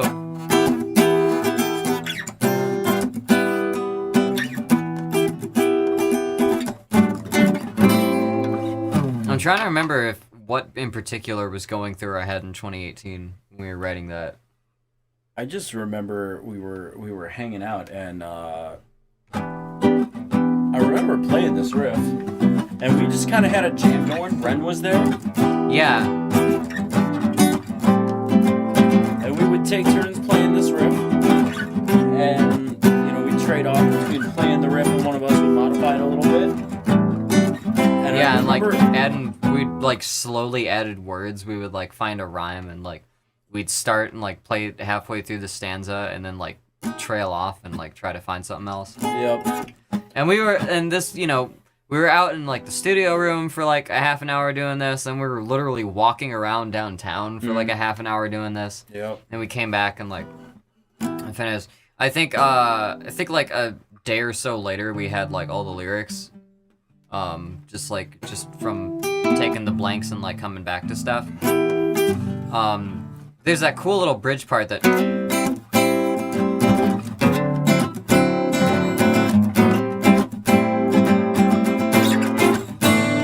I love that. It's fun to play. Yeah. Yeah, and so like, you know, really quickly when we were just fucking around, the I think like we had been talking about symbolism about you know, the world's a stage and everyone is sort of expected to act and perform something depending on like where they're at. That's why it's not cool to be a player hater. Yeah. But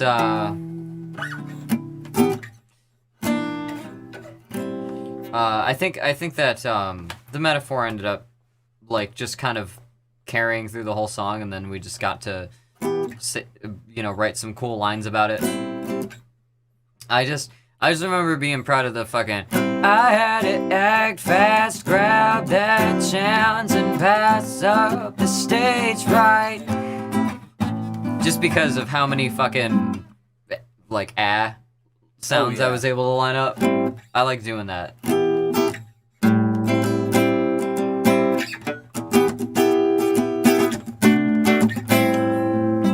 That's a good part. Thank you.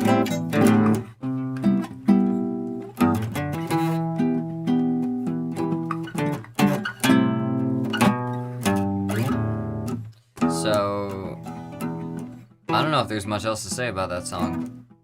Oh, we had it all recorded. We had to re-record that one because I had all my stuff on like a tiny drive, on like a tiny like USB-C drive, and because USB-C connections are so flimsy, it just fucking snapped off.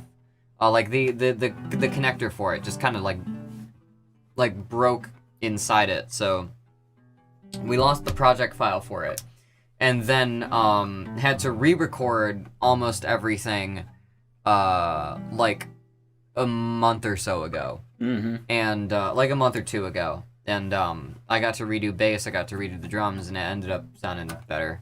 Yeah, same. Like my vocals on the first run through were like not good in my opinion. So I'm glad I got to redo those before the album dropped. I don't fucking know how to sing.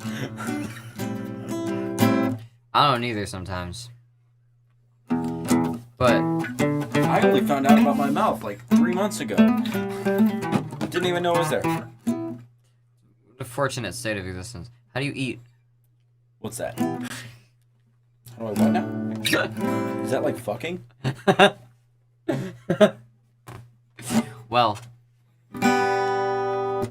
what's the third song's a Place to Rest My Head. Oh yeah. A Place to Rest My Head I wrote. I was here, actually. I was here later than I had originally planned to be, and was not able to get a ride home. So I didn't have my guitar case with me. I just had my guitar on a strap, and I started playing it because I had a real long walk home, and I didn't want to do it. So I wrote a song to complain. So I came up with the riffs while I was walking, and I think I wrote the chorus between the time it took me to, get from here to my folks' house.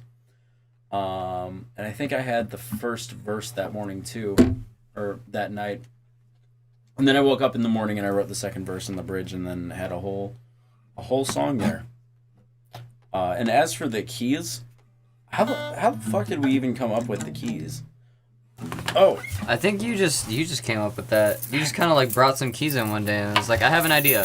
Oh yeah. So for those who don't know, these are the keys that it's like the sound in the beginning of A Place to Rest My Head. Yeah.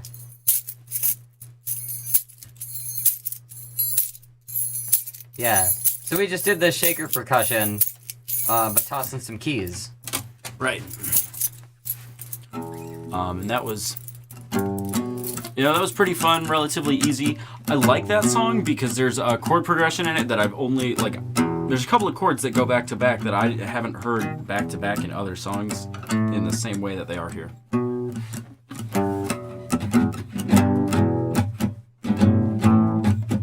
These two, and then these two. Particularly the D major to whatever this absurd beat is. I don't know what it is, but definitely that B and that F sharp are a little bit appoggiatura. Yeah.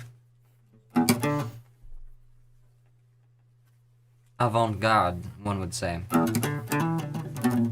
If they were, French.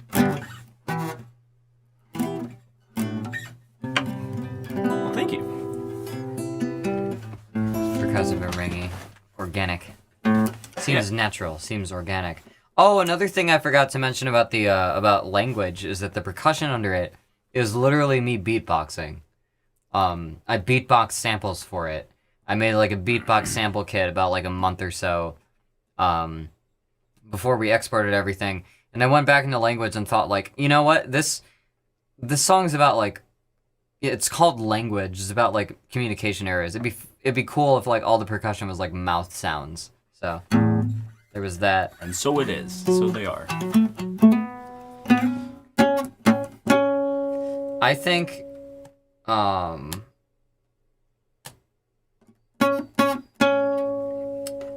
weed joke. Probably. I feel like there's parts of Weed Joke that have been around for longer than anything else, but that song as a whole wasn't like a concept until like about 6 months ago. Right. Alex, didn't you do part of that on stream? I did do the beatboxing. I did build the beatboxing kit on stream. I have the video almost edited for that as like a tutorial, but I want to put out language, and there's another song I want to put out that I want to use as like examples of like where I've used the kit. Then I'm gonna put that tutorial video out, and then I'm gonna put the drum kit out with it. So that'll be coming out in like sometime in this next month. Nice. It was gonna come out earlier, but a pandemic happened. Things kind of got pushed around. Was that the stream of the BugCon Lang? The BugCon Lang thing was very related. And I think like I took principles from the BugCon Lang thing and made that beatbox kit like with it.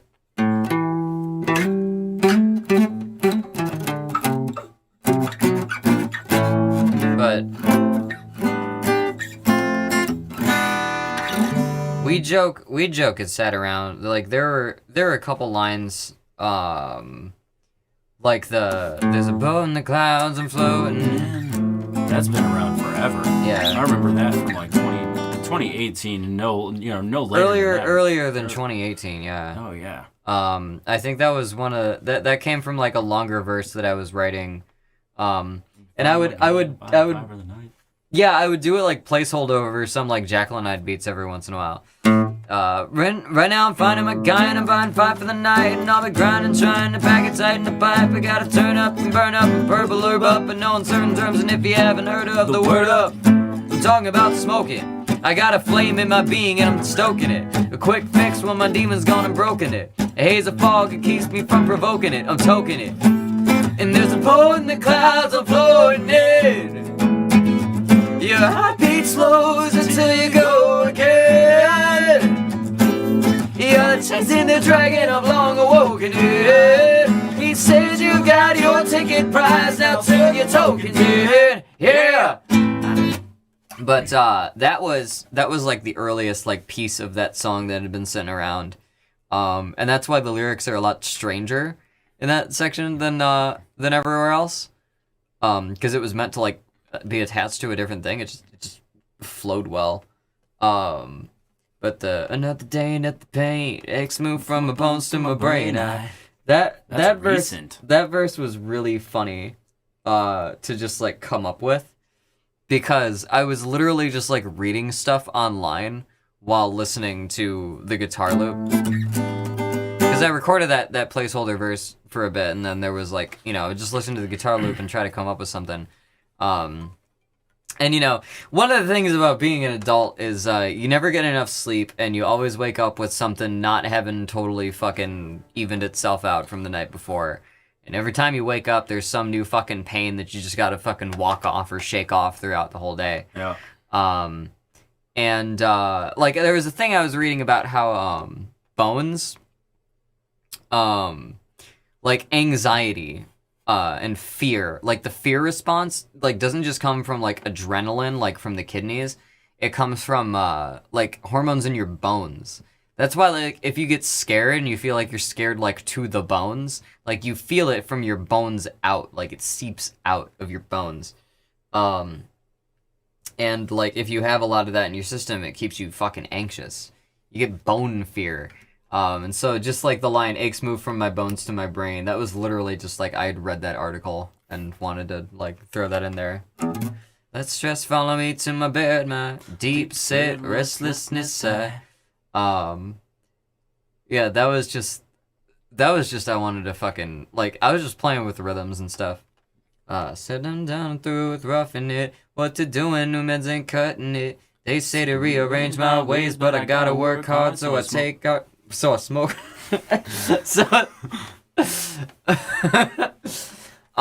That came from fucking, I was talking to somebody about, like, when I was having, like, really long days where I'd have to work basically, like, 3 part-times a day, and I was trying to, like, sober up for a bit, but, like, things caught up with me so much, and I, like, barely had any fucking time left in the day after working, that I would just, like, go insane, and I'd start hanging out and smoking again, and, like, one of the things that I said, to a friend was, like, you know, I'm having to fucking work harder, so I'm taking harder breaks. And I've held on to that. I held on to that until I could use it in a song. You smoke?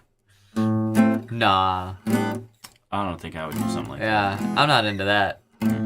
I like water. maybe some legal CBD, you know. I like water. I like water myself. Plenty of it. Plenty of it. That's why we're scared of skeletons. Yeah, because Yeah, you're they're damn right they're it is. fear machines. Call out for my jaws. Oh my god. Wind Joke was fun. I think that was the first song where we got to use the shit talker. Yes. Okay, so oh god. Originally, when we were writing Weed Joke the first time we you know, it popped into our heads to, like, write a whole song out of this. I had written a riff. I was drunk in my parents' basement, and I was depressed about something. Drunk. Not really. And I just started playing with this Andalusian cadence riff, and wrote the pre-chorus thinking it would be the hook.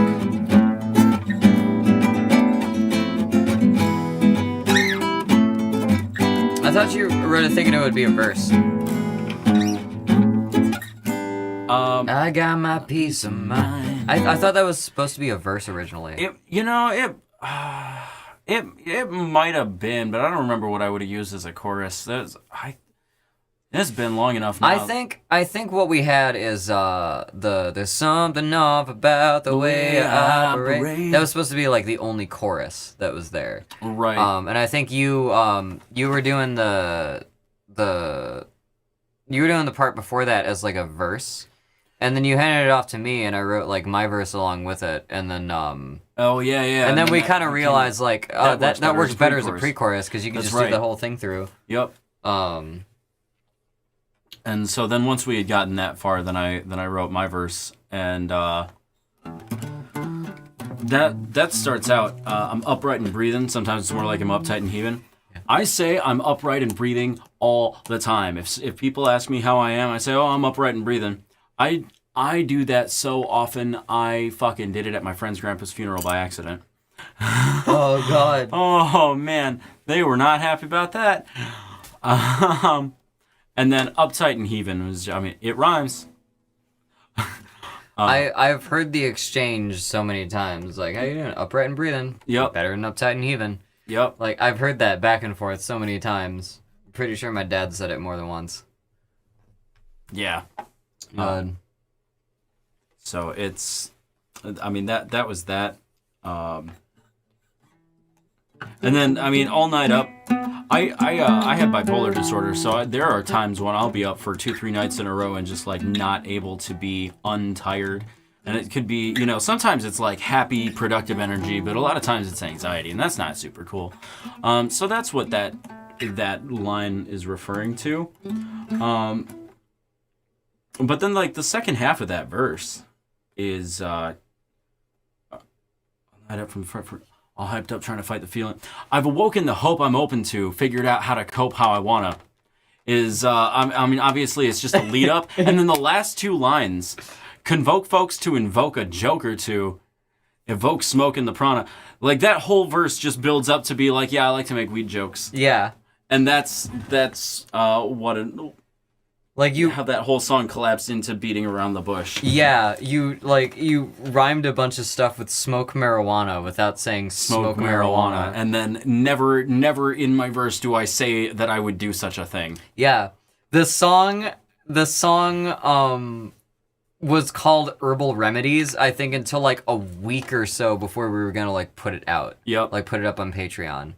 And I think it was because of like, you know, that verse and we realized that we never actually said weed or referred to it explicitly. Mm-hmm. And so I was like, what if we just named the song Weed Joke and had like a little bit of filler at the end so it hits 420. Yep.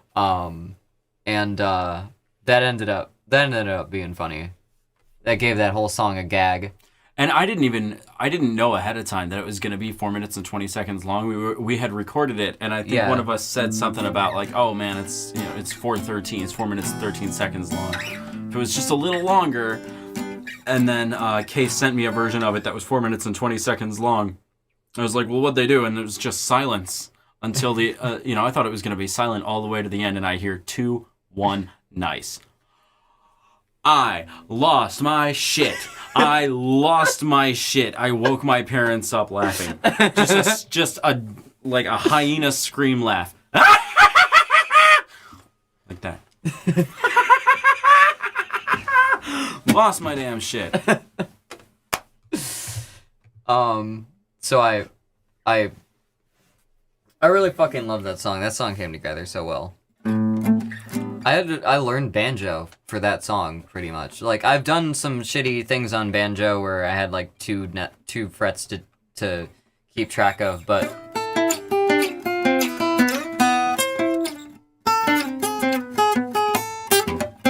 like, I wrote an instrument part and then I learned it on banjo. Yeah. And then like over the course of a few days just fucked with it to get the muscle memory down. That was my first time really like experimenting with that, so that was fun. Vrondi, yes, 4:13. If you listen to the song, you watch the timestamp, the music actually does end at 4 minutes and 13 seconds. Yep. So if you're a Homestuck, you might appreciate that. I'm not particularly a Homestuck. I just haven't I think it's cool. I just haven't read it all the way through. But even I thought that was pretty neat. There's 2 of them now. 2 Homestucks? There's 2 Homestucks now. Is that all that's left? Is that all that's left? Oh, fuck. Like 2000 in 2009, there were millions of Homestucks. At the end of this pandemic, there's only 2 Homestucks. 2 people staying at home, and everyone else is fucking dead. Oh God. Okay. Oh yeah. Oh my God. Oh, I got to play the shit talker for that song too. Yeah. Oh man, so for y'all, for those of you who don't know, I have a guitar that I took the top and bottom strings off of, and I have just the middle 4 strings tuned to A, C, E, G, which is not a tuning that I know of any other instrument that uses it. And it offers a lot in the way of advantages for chord building, for harmony. I don't want to get super into it, but if you got an instrument and you can tune for the strings to either E, G, B, D, or A, C, E, G, I highly recommend it. Have yourself a ball. But that's the shit talker, and I got to play it for Weed Joke, and thought that was pretty sweet. Also, Rootin' For You is done entirely on the shit talker. It's the only song I've written, like, for that instrument, for that version of a guitar. So, yeah. That's all I've got to say about that. Yeah, the shit talker is a really interesting instrument. Its strings move up in thirds, but in like letter note thirds. So like Minor- up the staffs of a up is it up the lines? It's up the spaces, Up so the it's not. spaces, Yeah, not so it's staff. not FACE. It's ACEG, and Yeah. it starts at the second space and goes up. So yeah, it's minor third, major third, minor third, and articulately composed. So I see you know enough to you know enough about music that you pulled that out right away. What that does is it puts the entire chromatic scale within a span of 4 consecutive frets. This is not a shit talker, so that doesn't work. Yeah. It puts the entire chromatic scale within a span of no more than 4 consecutive frets, and that means at any given time, anywhere on the neck, you can pull any scale you want in pretty much in any key. Yeah. you can- The thing about it that's interesting is each string, if you were to like build chords up from the lowest string to the highest string, like they only give you one note per chord function, basically. Yeah. So like you have a root and then the next 2 frets up are minor second, major second. Then you have on the next string a minor third and then a major third and a fourth. So you can do either third or a sus4. You can do on the next string there is a perfect fifth at the root. Yep. Yeah, perfect fifth, and then Minor sixth, minor sixth, major sixth, and so you have your fifth and your augmented sixes, and then the top one is minor seventh, major seventh, an octave, along those same 3 frets. So you have like basically a lot of like the modes end up being along like 3 different frets, like different kind of repeating like patterns that are really like a lot simpler than a guitar's. Yeah. Like I think the Byzantine scale is just like a fucking like It's just- S shape. Yeah. Like up and down. Dorian is just like It's literally 2 frets apart. yeah, All up, the- you know, all you the could- way up and all the way down. Yep. So like D Dorian on that, you would start on the top string, the A string, 5th fret, 7th fret, 5th fret, 7th fret, 5, Yeah. 7, 5, 7, and that's it. That's your Dorian scale. Makes a lot of stuff really intuitive as far as like string instruments go. Because you have, the way I think of it is you've got your 4 strings, and if you're gonna play a 7-tone scale in it, you're gonna have 2 notes per string. And so you just have a choice. You have your head side notes and your body side notes, and the way you mix those together will determine the chord you get within the scale you want to play in. Right. And if you figure out a way to root something in like off of a different string, you still only have one note, like one chord function per string that you could choose in like the position that you're in. Right. And so you'll always pretty much land on like a chord that sounds like a chord without having too many wolf notes. Right.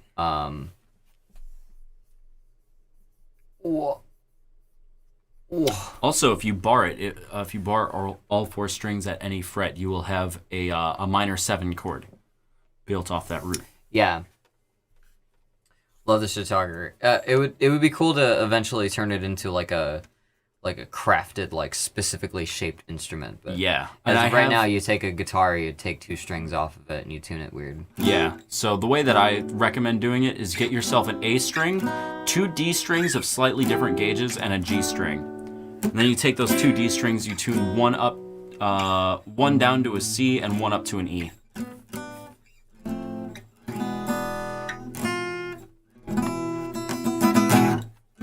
Yeah. Wish I had that thing over here. That'd be cool. Yeah. Damn. I've fucked with that on other streams before. I'll eventually take one of the guitars around here and convert it into one because I like playing with them. Let's see. What other songs after Reject? There's Agency. Agency, yeah. Agency was a busking song of yours for the longest time, I'm pretty sure. Yeah. So I really wanted to devote my YouTube channel originally to being a busking channel, and fat chance of that happening now. Yeah, But not in also- the current scenario. Yeah. But also, just like right after I made it, my life situation got really busy, and I was like not able to go busking as often as I had been before I made the channel. But I used to, for a time, I was street performing in Chicago quite often. And Agency was a song that I originally wrote to busk, to play out in public. And I wrote it because I was pissed off at the government and I wanted to inspire randos to action. Because throwing bricks at politicians will get you arrested. But I mean, that song is pretty much cut and dry. The first verse is about global warming. The second one is about economic, the disparity in income and how the economy is rigged. And the bridge is, we got the power to change it. Yeah. So, like a lot of the rants that I would get set off on fucking when I'd stream about shit, I go off about that kind of, like, fuck the government. And I like that. Like, it was originally just, like, up capoed acoustic guitar. And, Yeah. And I think, it was sometime after we recorded the acoustic guitar, because we were thinking of doing more, like, I don't know, we sort of made the decision, like, what if we just went, like, all out, like, pop punk instrumentation for it, and it ended up being good. It ended up working out. How'd you get into busking? So it depends on where you are. A lot of big cities will make you get a busking permit. I busk in Chicago. It cost me $100 and took me about 2 hours in City Hall to get. I mean, it's like going to the DMV as far as that goes. The hard part about busking is that buskers that are established often have turf. So my advice is, if you bring your saxophone out somewhere and someone says, "This is my spot," apologize and make yourself scarce. Find another spot. They've probably fought, maybe not physically, but they've probably figuratively fought pretty hard to get that spot. And you're going to have more success if you're not stepping on somebody's toes and vice versa.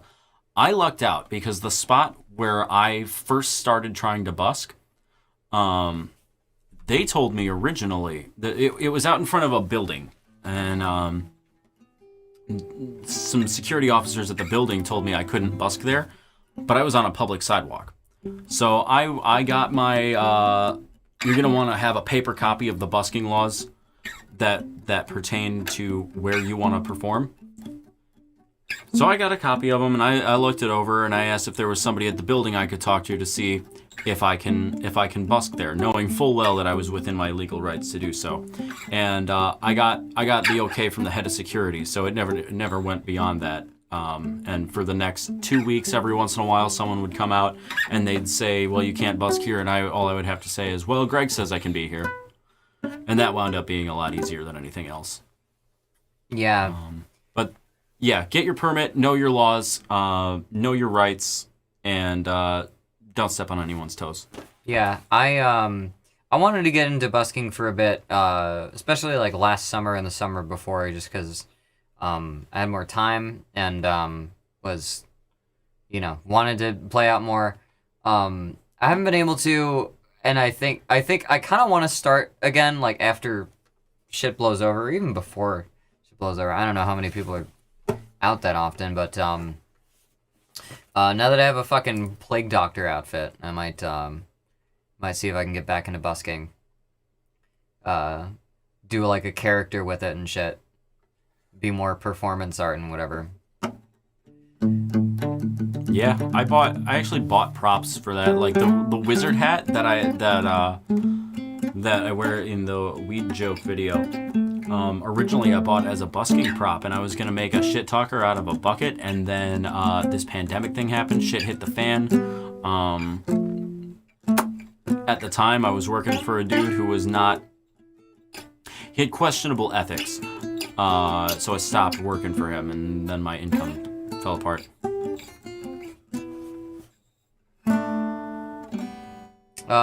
Would you have you done? Okay, I mean, would you or have I done a song in my conlang?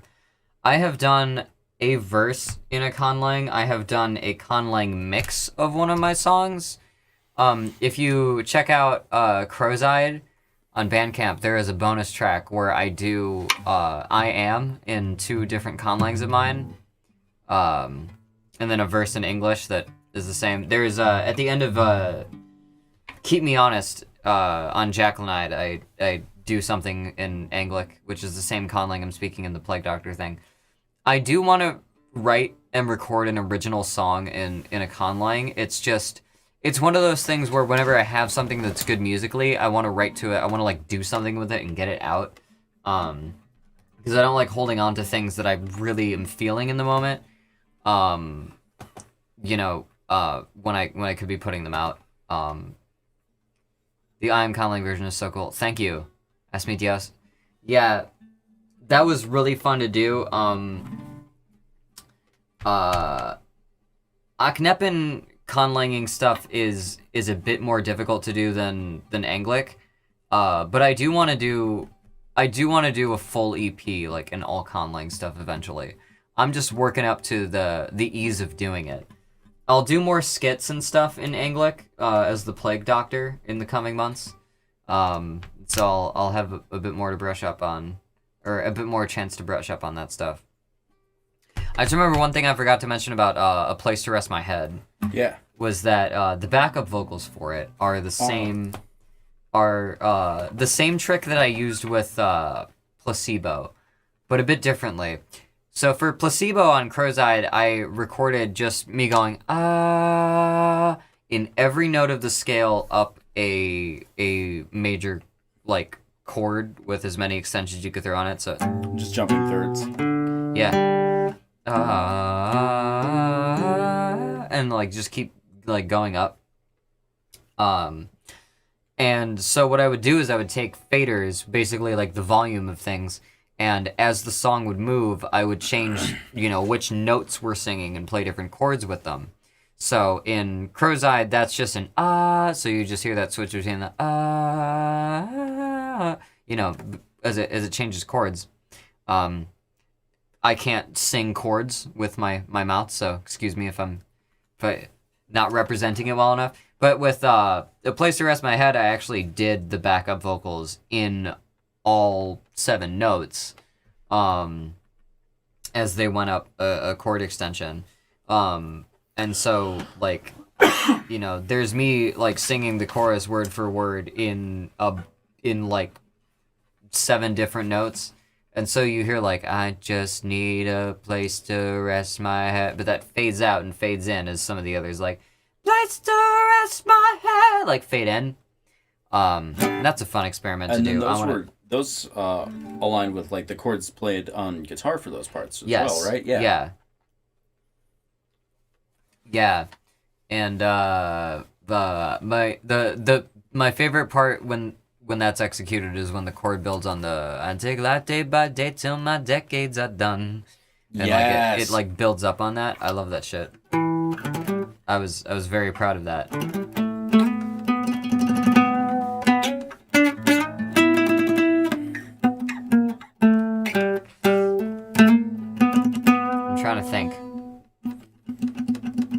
We got through Agency. We got through after Agency is Silent Polite Curse. That was such a spur of the moment song. It's like 3 or 4 chords. You ever done an entire song with vocal chords like that with no physical instruments? No, I've wanted to do an a cappella song forever. I did a cover of a Biffy Clyro song, and I was not able to release it because of a bunch of other shit. I have the video for it, nearly done. I can put that out soon. But, I have done one a cappella song, and that'll be coming out within the next couple weeks.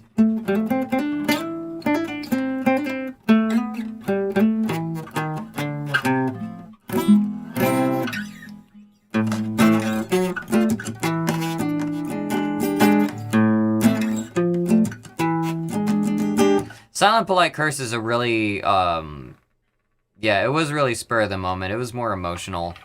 I had a lot of shit that I was thinking about and going through, and I just didn't want to get a head off to bed. Thank you so much Thank you so much, Mars, for coming. Yeah, it's been great talking and chatting with you, and we really appreciate the support. So thank you so much. Yeah, rest up. Sleep well.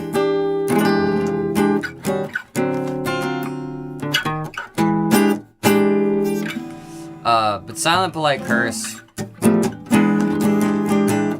I feel like my thoughts, because it's mostly just lyrics, like, I'm not fucking around. Like, love y'all.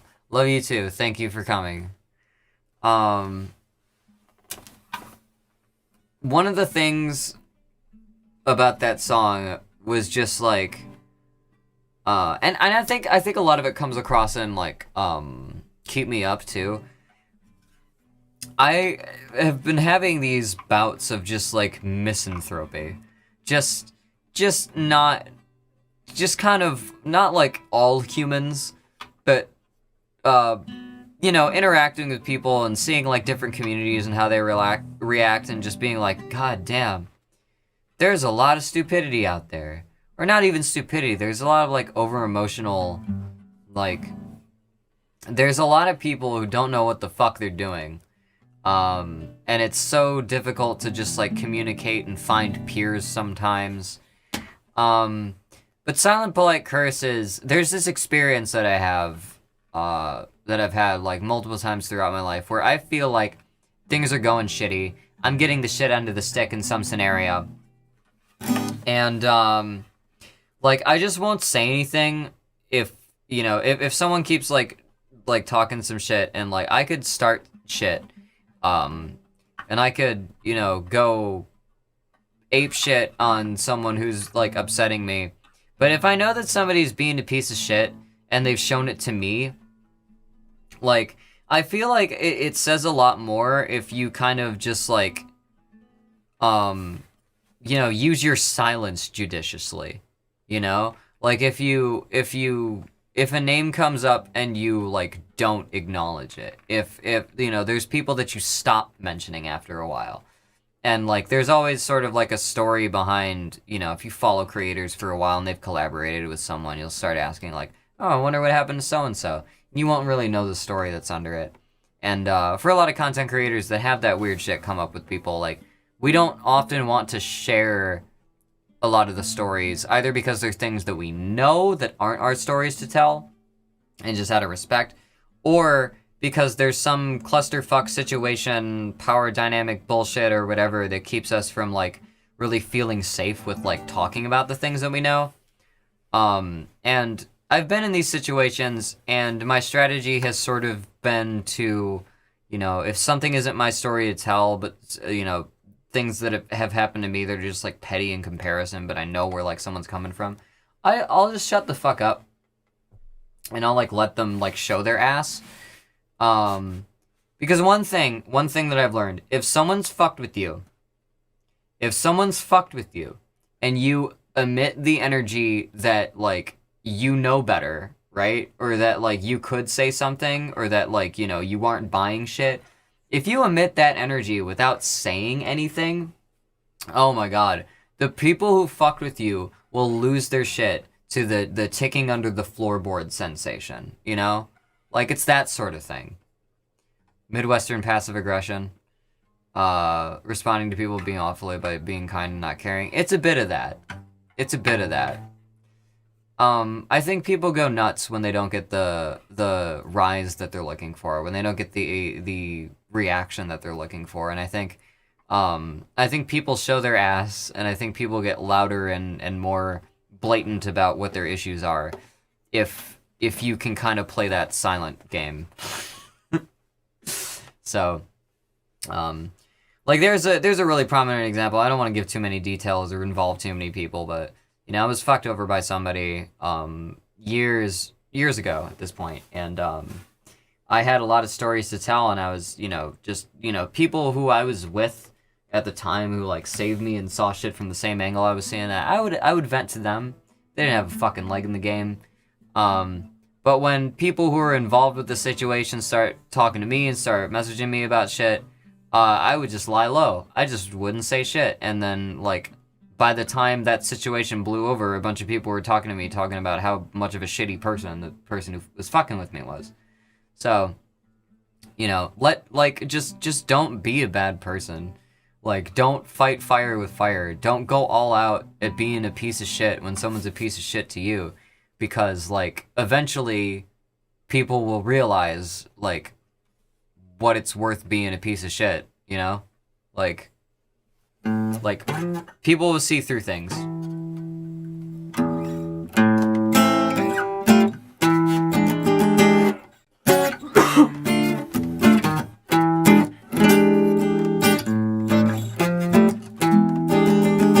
And like not even long after I put that up, there was someone who was trying to start shit with me. And I didn't say all of the things that I wanted to say publicly. But then because of how they handled stuff, a bunch of people came out who don't even fucking like know me that well, like defending me just because someone else like showed their ass, and I didn't have to fucking say anything. I said I addressed like one thing. They threw like 3 or 4 different things at me. I said one thing about one thing, and then everyone else was just like, hey, that's fucked up. So, be sparse. Don't fucking burn bridges. Well, don't, you know, you can burn bridges all you want. Just don't fucking douse them in kerosene. You'll start forest fires.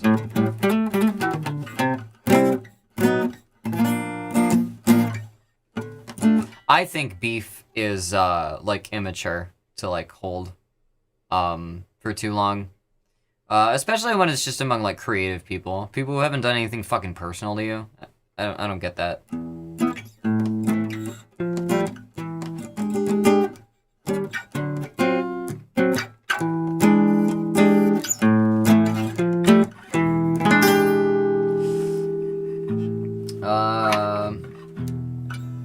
We already talked about rooting for you. There's an acoustic version of Light Pollution on the album.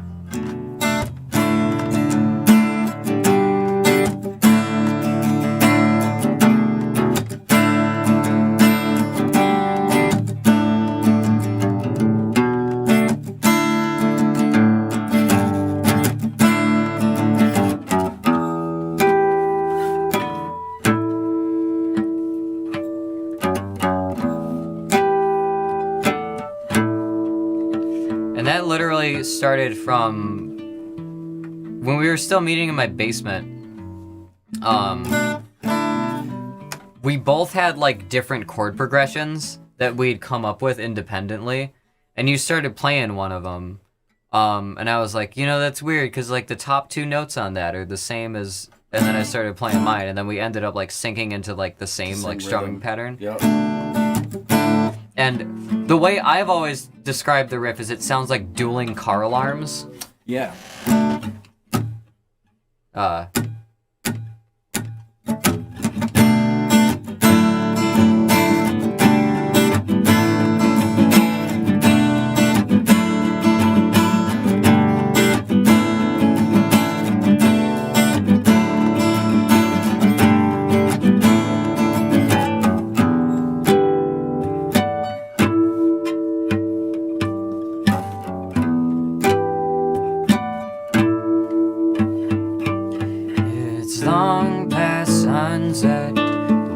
Less than mild. I gotta walk, but most of where I go is less than a mile away, and I miss the quiet, I miss the dark, I miss all the things we had before this fell apart. In the shadows of the flicker fading, there's no one celebrating, there's no more solstices. You wonder why that is when all of us don't like how the world turns, plotting out our lives on detail charts. Though some of you may want the world to burn, the rest of us wish we could see the stars. And though it's hard to see through all the fake lights,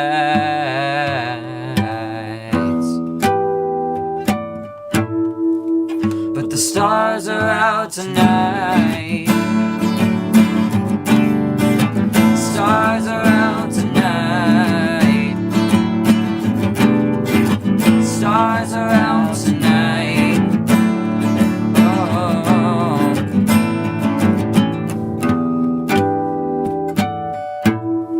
I was fucking around and played through a whole verse of that. what I was gonna point out was that verse and then jumping between the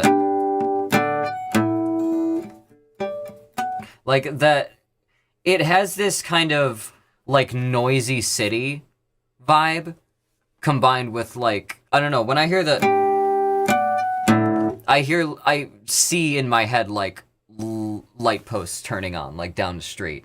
Like when you look down the street and like there's that schedule where they're all supposed to pop on, but there's like a delay and you see like sections of them like down the street appear. Like that's what I see in my head when I hear that. And it's just that, I don't know, there's that whole audio cityscape of just like a busy city like turning to nighttime. Gosh, I've been a fan of yours for almost a decade. Oh my god, thank you for showing up. Holy shit. Thank you, Cherry Treats Art, for making it to this. But yeah, we were playing that one about 4 years ago. Oh, yeah. And for some reason that feels nostalgic to me. It always felt nostalgic to me too. Even when it was new. And there's one thing I know about it that's kind of buried in it that, you know, if you just listen to the bass line to it, you'd be able to tell. But the roots of the chords. Do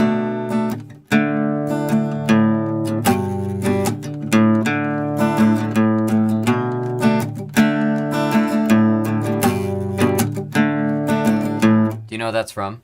It's on the tip of my tongue. Is it Sleep? No. Castaway. No. What the fuck? She says she's no good with words, but I'm worse. There's a joke of a romantical stuck to my tongue. Way down with words too over dramatic. Tonight it can't get much worse. Versus no one should ever feel like I'm too cold as in a hot town, and I don't wanna forget how your voice sounds. These words all I have, so write them. You need them just to get by. That song. It does have a little bit of a Sleep feel to it. I think the strumming patterns are pretty similar.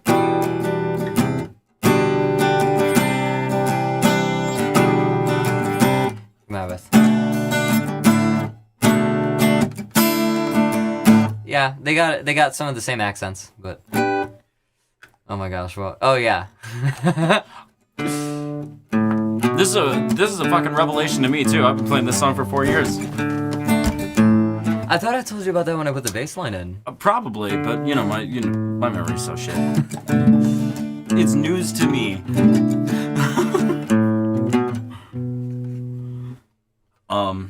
But also just because neither one of us actually plays chords in that rhythm. Yeah. That's a big part of it, because we just play 3 different chords total. Yeah. Like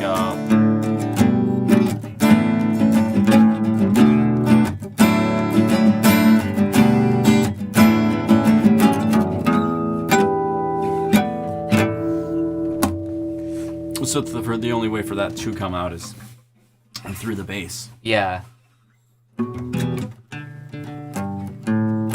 It's there in the guitar, in the chords on mine, and I try to like emphasize those notes, but it gets lost. Right. You don't think about it being Dance Dance. I didn't realize it was Dance Dance until like I had to put a bass line to it, and I was like, what follows this? And I was like, oh shit, that's Dance Dance by Fall Out Boy.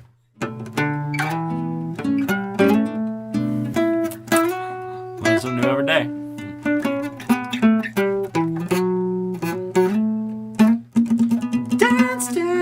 We're falling apart to halftime. Dance, dance.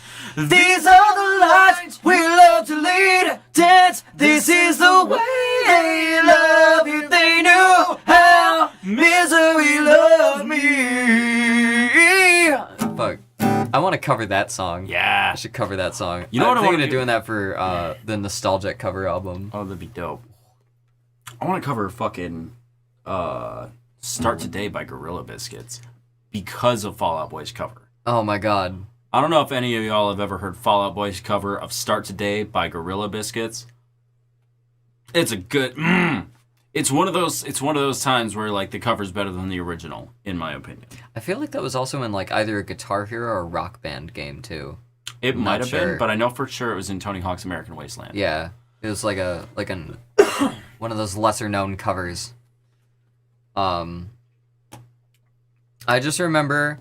I remember on fucking it must have been Rock Band. It must have been one of the rock bands where just making a fucking playlist of it starts today and it ends tonight.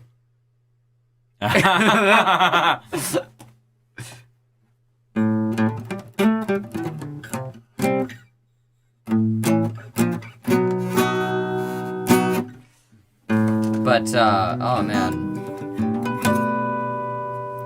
Thinking about I think the last song we haven't talked about is Silent Polite Curse. And that was no, that was fucking Keep Me Up. Can I have that guitar? No.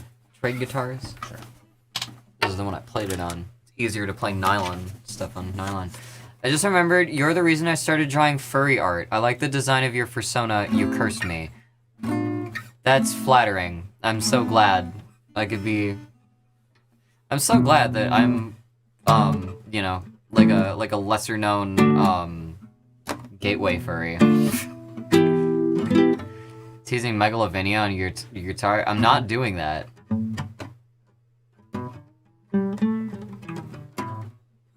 I'm just kind of doing like weird pentatonic shit.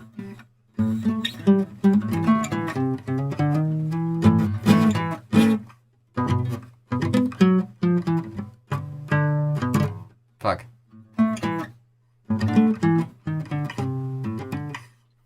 Tyler said that to me the other day. He said, "Dad," I said, "What?" He goes, "Da da da da," and runs away. If you're gonna sing the battle music, you gotta prepare to battle, boy.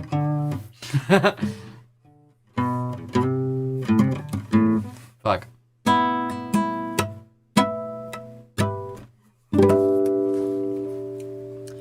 But,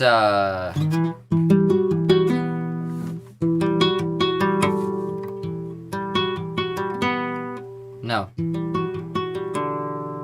No. What the fuck is that note? That's it. Duh. Yeah.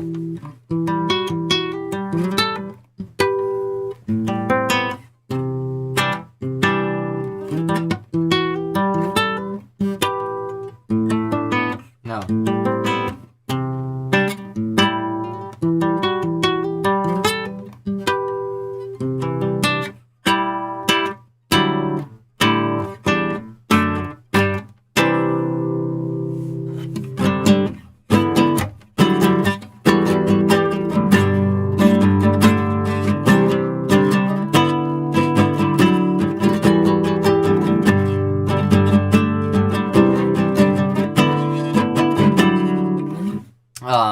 That song is basically, I mentioned before, it's sort of like an extension to like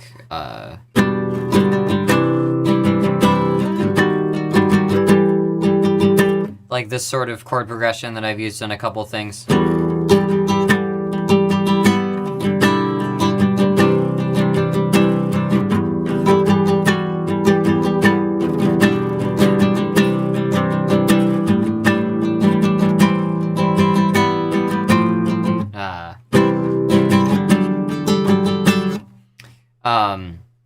Because I've written a few things with these sorts of chords, and I call them the Starfield songs. There's one like proto Starfield song. Can I do Roundabout? No.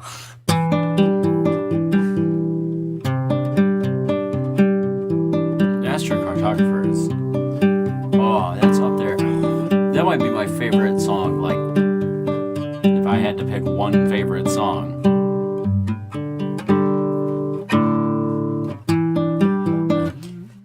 Yeah, I back when I was 16 or 17, I wrote The Astrocartographer.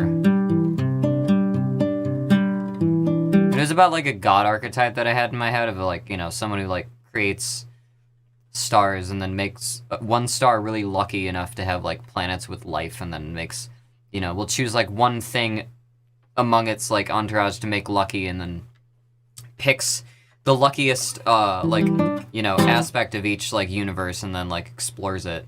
This would be like that god talking to a creation after it's like, going through the process of becoming who it's supposed to be. And talking about how like, to be a person, to be like a fucking, like any kind of personality, you need to like fuck up, and you need to like, hit hard situations. And if you don't like take risks, you'll never like grow as a person. And like this coming from just like, having to explain this to like every fucking living being that you ever, create. And like, after a certain point, not really having the fucking time or wherewithal to want to explain that to everybody. So I've thought about like this conversation. One that's going to be at the end of Pan when it's...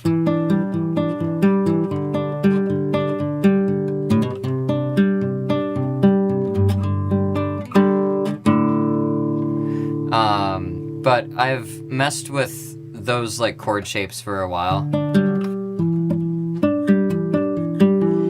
And then with Fever Dreamless, kind of taking those same chord shapes and doing more of like the Beatles Blackbird thing. Fuck. No. No. Yeah.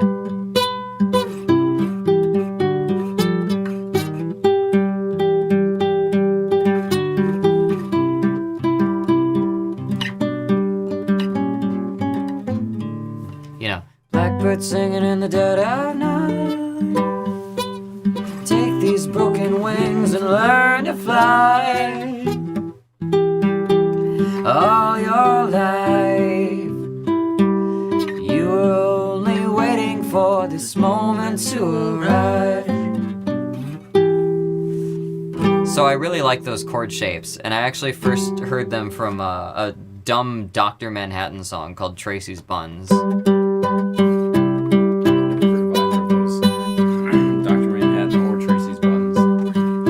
Really stupid. Thank you for your hair and your eyes and your gums. For the first year that I would do like online streams, oh my god, HP Lovelycraft. Stuff I Can't Keep is my number one favorite album since it was released.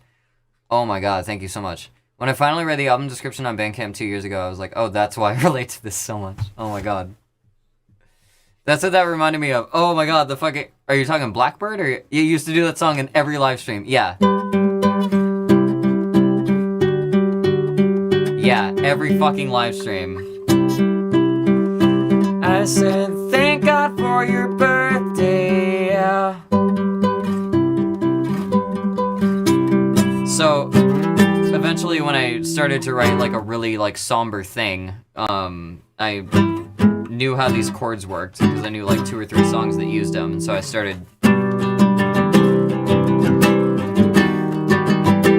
just doing that.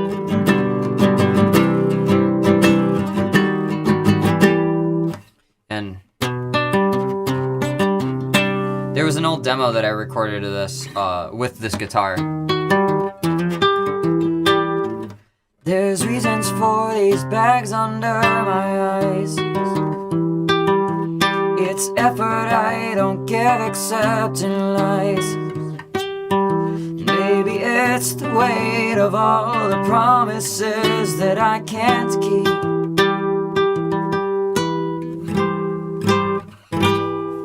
But the universe will not let me sleep.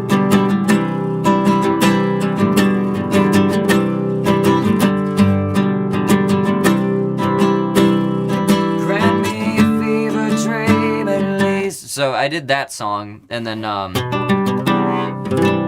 A couple years later, when I was about to move back from California and in my friend's guest room and super fucking depressed, I wrote my personal favorite out of this song trio, which is Trial Periods, which is basically the main riff is the same part from Fever Dreamless, but like backwards.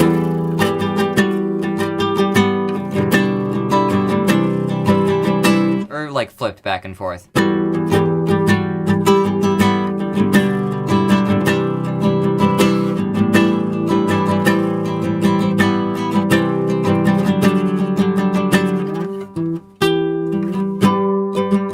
And I do a lot of the same thing for verses.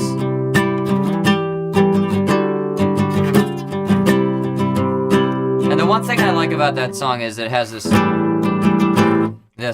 but earth to God, we're running out of sun. It's far too long, it's right back to square one. I just really like that bridge, and like, if I wanted to bring back Gesundheit. If I wanted to bring back a little bit of nostalgia for that, I wanted to do like reference both sleep and trial periods. And, you know, just use every other tool that I've learned as far as, like, playing guitar goes. So, a lot of the, like, bringing in harmonics and stuff into the chord progressions.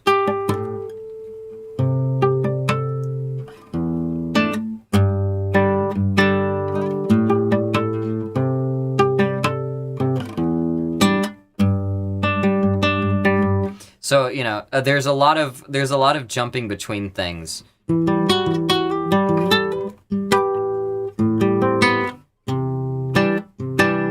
It ends on that, like, sleep chord, but a lot of the stuff leading up to it is, like, more variable. In the verses,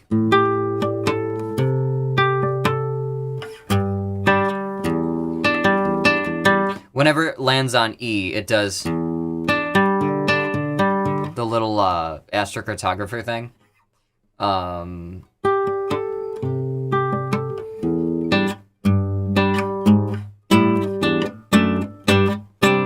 That's also from Astrocartographer 2. Just with different stuff between them.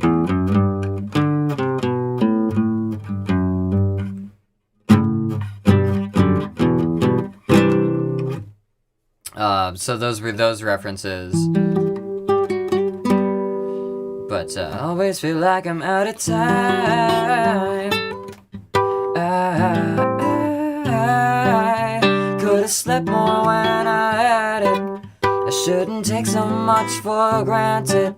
Out of my mind. I know God's begging me to sleep, but I know it's keeping me up. So the last line in that. What's up? What's up? You see that? Where? On all of my flesh. Goosebumps? Goosebumps. I'm sorry.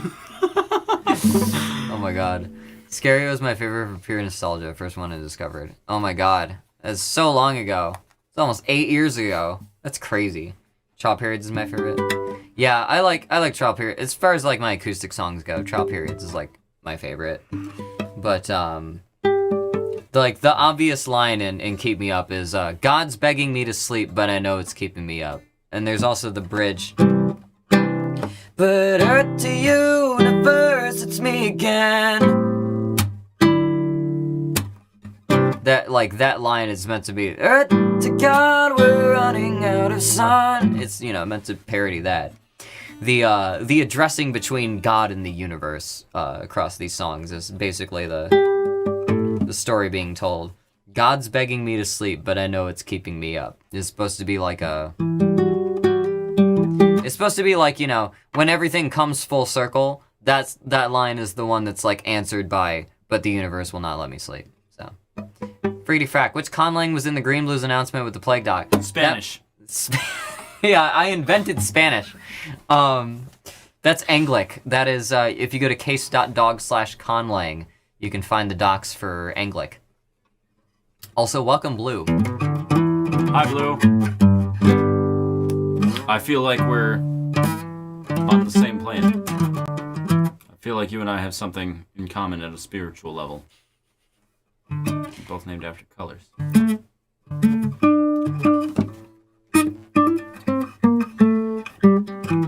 Now we just need green. I got some green in here. I can get some green in here. No problem. Fuck.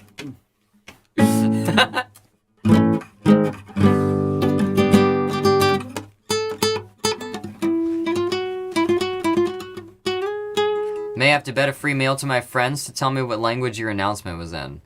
Oh my god. I may have bet a free meal. Okay. Which side of that bet were you on? I want to know if you won. Absolutely love how you intentionally use the same chord progressions from earlier songs to convey the same message. Yeah, I like to use the same chord shapes, but fuck around with the orders of them. Oh, for the foods, I gave them 24 hours. Oh my god.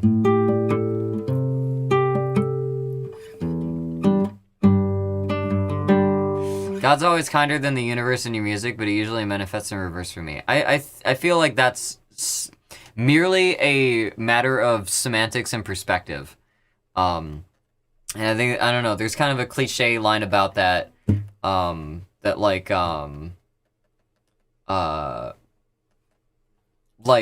God only gets the credit for the good things. But I think that's by definition. Good things we credit to God because they're good. Like that's, you know, like we kind of split apart our definitions and semantics and things, and you can think of the universe as being like the random happenstance and things that happen to you. Or you can think that as being God's will. You could think of the universe and just plain luck being the good things that happen to you and line up. Or you could think of that as being God's will. It's really up to you, you know. This is all semantic. This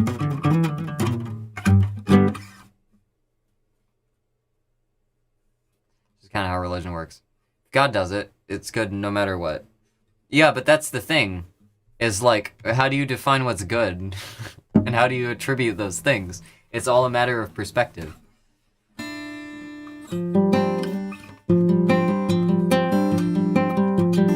just took my philosophy final yesterday, and here I am, back in philosophy class. How will we ever know if the color blue you see is the same color blue that I see?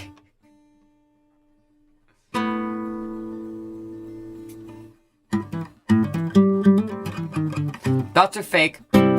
You can call anything that you want.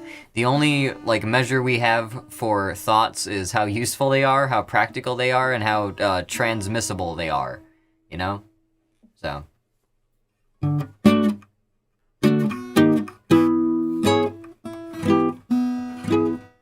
How appropriate they are ends up being the measure that we use to use the mantis shrimp as a talking point for like 3 paragraphs. Oh my god.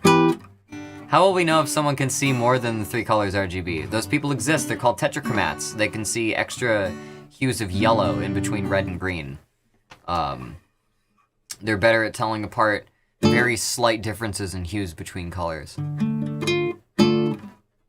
Yeah. Yeah, my mother-in-law is one.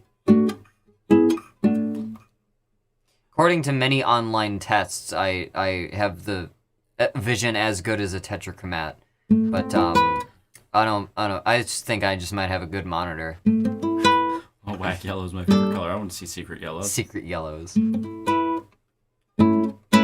They're in your soul. Yeah. I know that chord.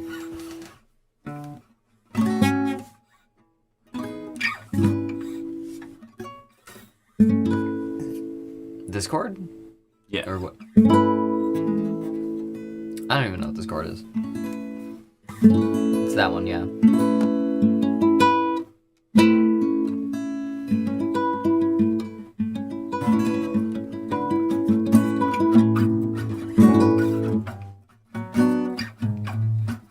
I apparently have color vision as good as bees. How many colors can bees see? Anton has had a max score and I surpassed the scoring scale by 1, so I don't know what that means. It was to test the degree of difference you can see between colors. I've taken that test too. Is it one where you have to like organize the Pantone spectrum? And then like they give you like less and less of a gap between the colors each time? I got really good on that. I can't remember the number exactly. Oh my god. I'm gonna launch this fucking thing on Bandcamp in half an hour. Feeling good. It had tiles of colors and it had more tiles as you go, only one is different. Oh, I've seen that one. I've seen that one too. Oh my god. How many people are fucking 57? Oh my god, there's 104 likes on that Plague Doctor tweet. I gotta do more shit as that Plague Doctor.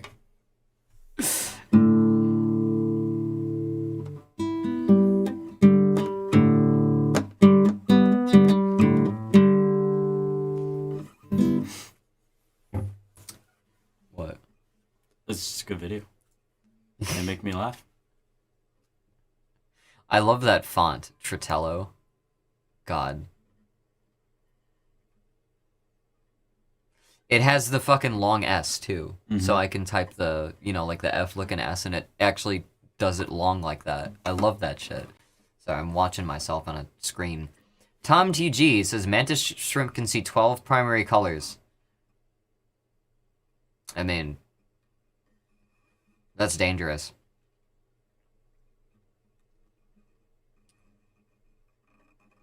Humans can see more colors than bees, but bees have a broader range of color. Did you know that birds have 5 cones in their eyes that adjust to different like spectra of angles?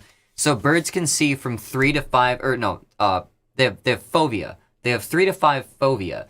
So birds receive information from 3 to 5 different fields of vision at once, and their brain is just processing all of it.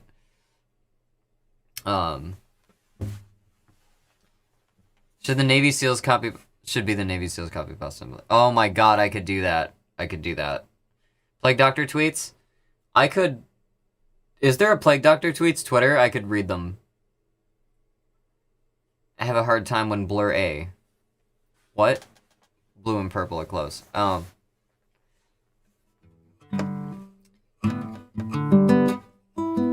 could do the Navy SEALs copy pasta and egg, like, that'd be funny. There is... I gotta see. Plague Doctor tweets.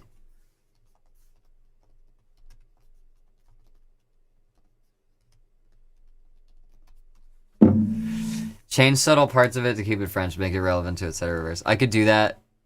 Is that IRL Doctor? Hang on. If you can read this, you have the plague. Oh my god.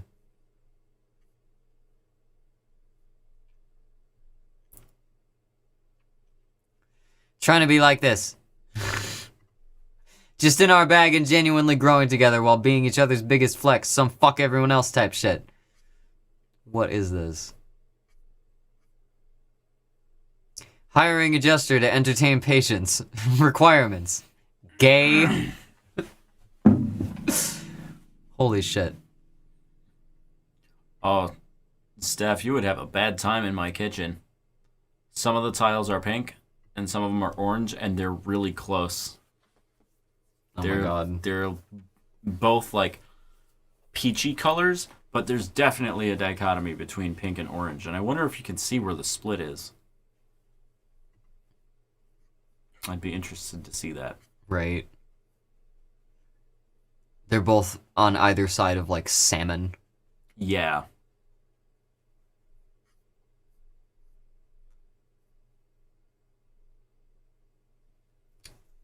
God. I will take a picture and I will prove it. They're all the same, don't they? So I thought they were all the same. They're pretty close, but if you and most of them are one color, but there is a clear, like, visible line where they had one color and then they were like, okay, everything past that was the other. Now that you pointed it out, next time I'm there, I'm gonna notice. Or not notice and go fucking crazy. They're either all pink or all orange. There is no other option. I will oh my take God. a picture and I will send it to you. For some reason, she can't distinguish between pink and orange very well in person, but sometimes if you take a picture, she can see that. That makes sense. Freaking Band-Aid situation all over again. Yeah, we when we first discovered she was colorblind, or at least when I first found out, one of the kids had a pink sticker and an orange sticker, or Band-Aids rather. She couldn't tell the difference. Huh. But those were like neon colors. They were like neon orange and neon pink.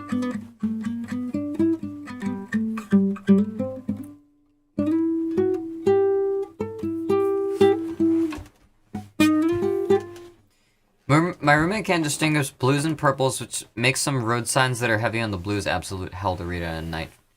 Okay, yeah.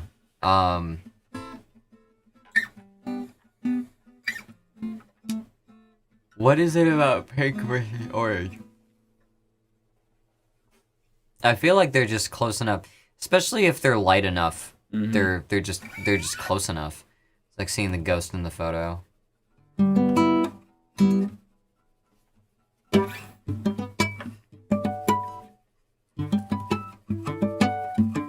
So another thing about our new apartment is we're pretty sure the second floor is like haunted.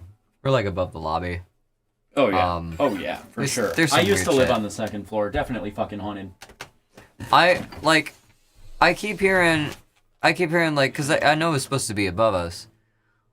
I will hear like, even there are like times when I would text you because I would think that you were staying up there. Like, I would hear footsteps and I would be like, oh shit, are you here? And you're like, no, I'm Stephanie. And I'm like, the fuck? That would happen a lot. That happened with Matt again today. Befriend the ghost? I've tried.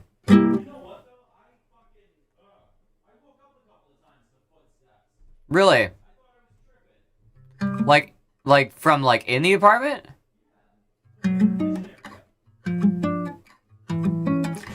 TGB is coming out on Google Play. Did you get the situation sorted out? Yeah, we're using a different distributor and trying to get that back on Google Play. The first 3 albums are not on Google Play, but future stuff that I do will be.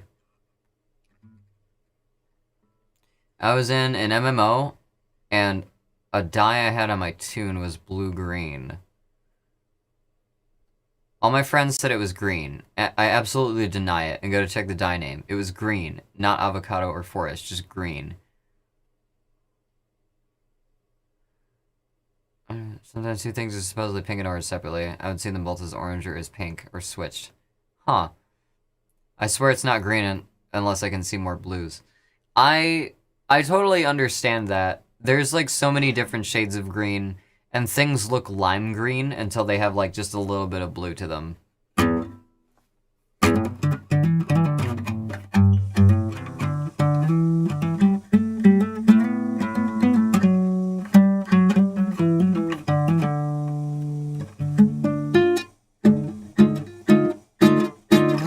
We've just been fucking around here.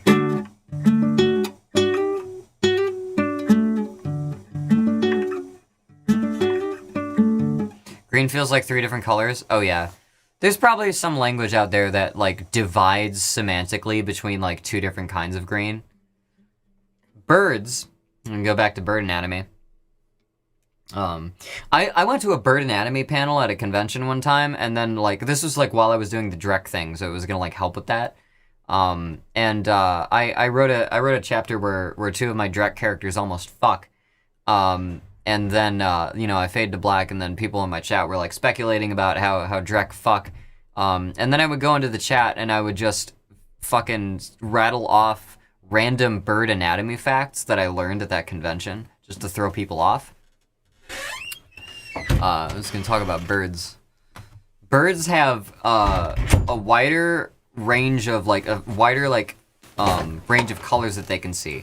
They can see, into infrared light. They have a cone that's like orangish red. They have 2 cones in the blue spectrum. So they have like orange, teal bluish, and then indigic, like cyanic indigic, and then like cyan and indigo, and then they have one that is ultraviolet light. So they see like infrared, orange, cyan, indigo, and ultraviolet. Are like the visual span of birds. I love birds. I think birds are neat, but we don't vibe. Yeah. Birds don't like me. I don't know what it is. Birds, did you know that, birds' bones are also part of their respiratory system? They do not have diaphragms. They depend, entirely on like motion of air, like to keep their respiratory system going, like when they're flying.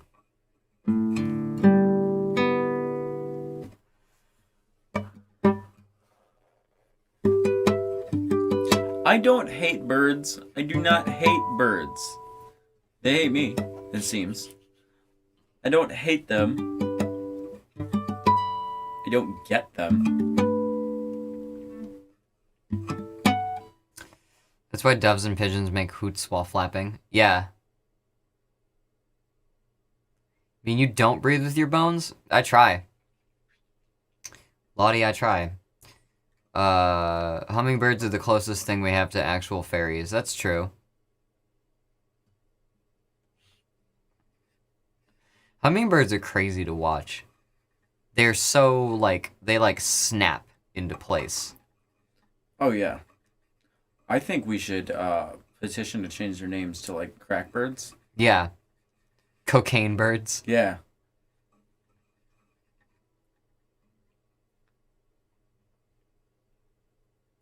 Hummingbirds are so cool. Birds are crazy.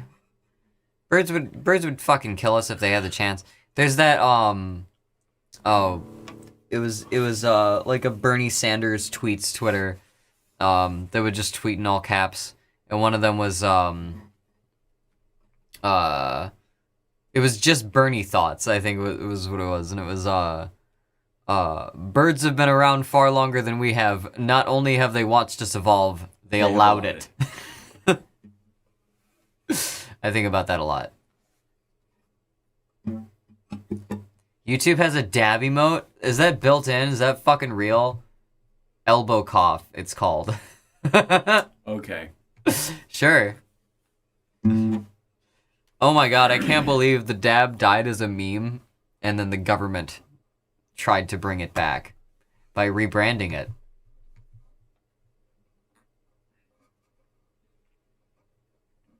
At least people do it fucking better now. The goal is to put your arm into your fucking elbow. Nobody, my frustration was that nobody knew how to dab right. It was just like a move. Like, it just became like a dumb, like, thing. Like, no, the point of it is to look like you're fucking diving off a couch and coughing into your arm. It's like you just took a dab, and now you're... Like, there are videos when wax started becoming, like, a thing. Like, fucking rappers on World Star be like, oh, I'm gonna take my first dab, and, like, someone's, like, taking a video of it, and they take a dab, and they just fucking start coughing, and they dive off the goddamn couch, and they do this, like, oh, fuck, and they push the thing away, and they fucking start coughing, and there's just this thing, there's this one smooth motion that happens, and nobody fucking understood that's what the dab meant. Nobody ever got that. It made me so mad. See all these fucking... like, spelling bee-ass, like, kids just going, like, that's not a dab, you piece of shit. If you're not moving if you're not fucking angling your body, yeah, you gotta, there's, like, motion to it, goddammit. Come on. It's been 2 years since anybody dabbed. Anyway. Oh my god. I had no idea you had so much passion about this. Listen. I'm never eating peanut butter before a fucking stream again. Peanut butter? Is it, like, just stuck in your throat? Yeah. I'm so sorry. Oh. Yeah. Right before I came here, I had 2 peanut butter and Nutella sandwiches. Ooh. And they were great. They were great. Sounds good. But I'm not doing that anymore. Yeah, that's not a good thing when you want to have your throat, like, flexible. Right. Finish the song with a dab in unison. You'd be amazed how often we do it. We gotta... There's gonna come a time where, like, dabbing will, like, get you instant booze. Like not like booze, not like people handing you drinks. I mean like booing. Boo! Like if Davin got you instant booze, I'd be doing that all over the fucking. Oh fuck yeah! All the bars are closed. What time is it? It is 10 minutes to midnight. So I'm gonna go here. I'm gonna go over to the editing thing for the Green Blues. I'm gonna be hovering my mouse over launch pre-order. Let me tell you. Now, for everyone else on Spotify, this isn't going to be up and streamable until tomorrow. But for everyone who has a Bandcamp pre-order, the shit's about to drop in 10 minutes. And for everyone on Patreon, sometime tonight, most likely before morning or in the very morning, there will be a free download for patrons that will include the bonus tracks too. So that's where we're at right now. We're in a fucking 10-minute countdown, and that's great because I have to use the bathroom. So I'll be right back. I don't think I have time to buy booze tonight. Do you happen to have any booze around? Do you have any booze around? I have some fucking wine. I don't think I have much more than that. I know Matt has some booze, but I don't know how down to party he is. Right on. But let me use the bathroom really quick. If only we could toast in the last like 10 minutes.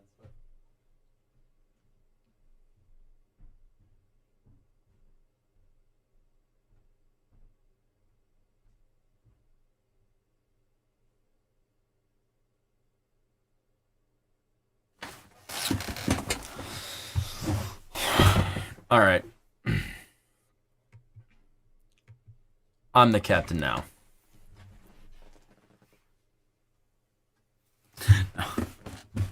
Hey, you. How you doing? You're finally awake. Fuck. No. What? Ah.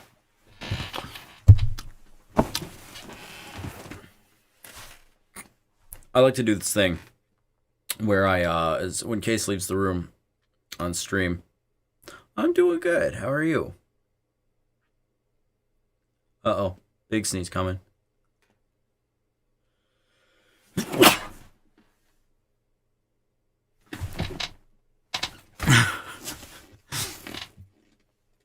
like to do this thing when Case leaves the room on stream, and I just sit in the captain chair, and I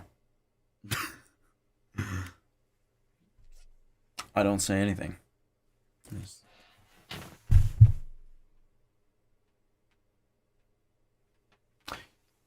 And thank you so much, Rice Milk.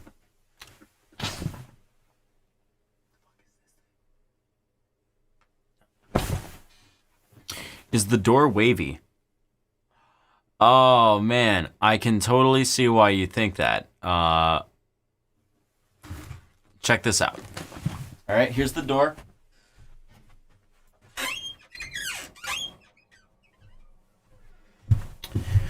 Here's the cable that's making it look wavy.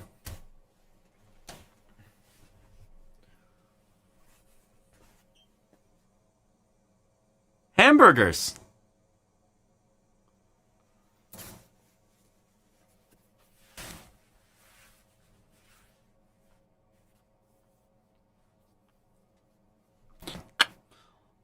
Look at that shit. I'm the captain now. How did that happen? Outstanding. Wow. No.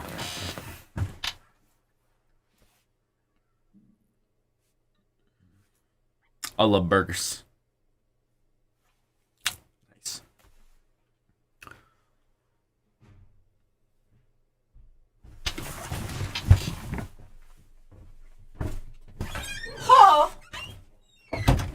I'm here. Hello. What? What are you doing? What's up? Hiding. Hiding. Yeah. I saw you like the second I came in, so I don't know how good that was. I'm hiding. Shut up. Oh my god. So I haven't been able to stream much because of things going on, but I would love to bring back like Sunday streams, like primarily for like if I come down here in the studio and like start in like early at like noon, early afternoon, and then just like work on shit until it's like nighttime, I'd be down to like, you know, do chill streams like that. It's really just I miss this kind of shit. It just feels like, you know, if there's not an event, it gets tiring. We got 6 minutes.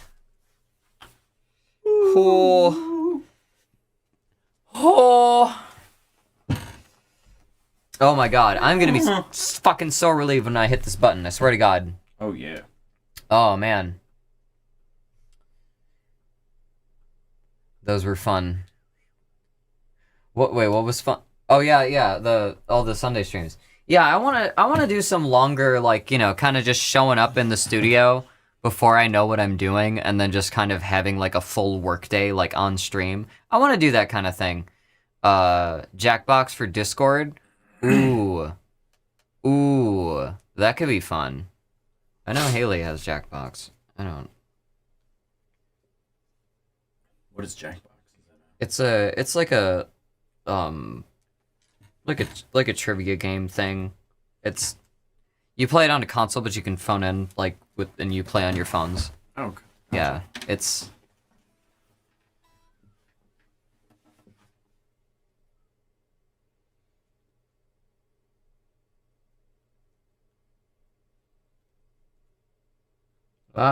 Texting.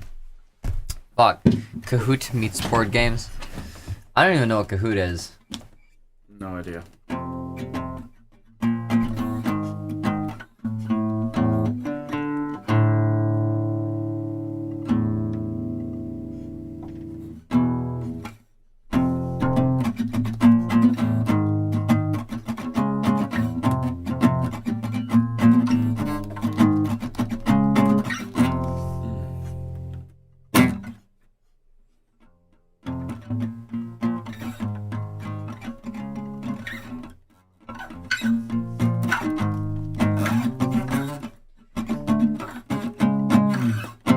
We're no strangers to love. Fuck.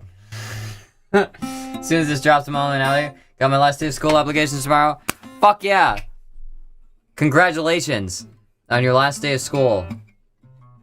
Been nice vibing. Hell yeah. It's been great vibing. Yeah. It's been a good vibe. I'm releasing all my fucking negative stress built up over the past like month or so. It's great.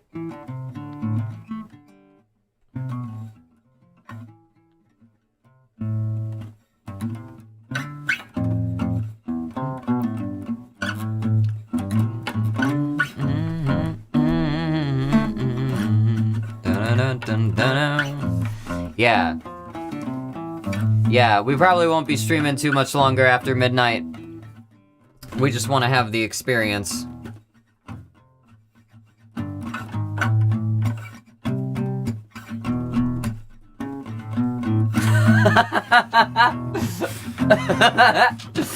Shaving a fucking haircut.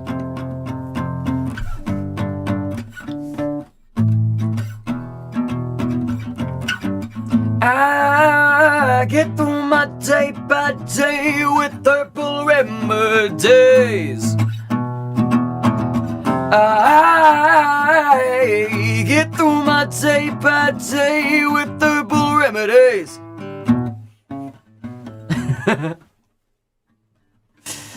Holy shit.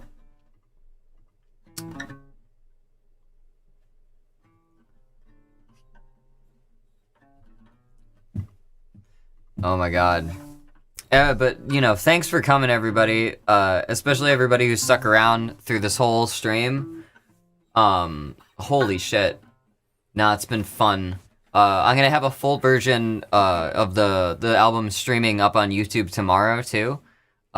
So, you know, it'll be on Bandcamp, it'll be on YouTube, it'll be on Spotify, it'll be on Google Play, it'll be on Apple Music, it'll be, you know, it'll be on all of that. It'll even be on the internet. It'll be on the internet. And I'm positive that if you access them through any of these services, you can listen to them. This album contains songs, which may be a new concept for some of you. Be at least 2 words on it. Yeah. And some notes. So glad I could catch this early. Lost my day. Well, We're same almost to you. there. We got 1 more minute. We got 1 more minute until this drops. 1 more minute. Till everyone can cash in their codes. People can start, tweeting, get at them bonuses. Oh boy. Here we fucking go. I'm also gonna have to download this too, because I have to get it ready for patrons. Where are we at? Where's our countdown? Oh, we got 15 seconds. Oh. 10, 9, 8, 7, 6, 5, 4, 3, 2, 1. 3/4. And it is up. Our pre-order has been released. The Green Blues is now up. It is up on Bandcamp. Someone told me earlier that it's coming out on Google Play. You will be. That's honestly news to me. I didn't know that was selected, but it'll be coming there. It'll be coming on every fucking streaming service. You can already hear all this stuff if you're a patron. The master streams have been uploaded already. If you want to hear the bonuses, you can either get the full thing here or pledge $1 to Patreon, and you will get it as a welcome bonus, and as the next post on for patrons on the site. So that's all the technical shit. Welcome to the Green Blues.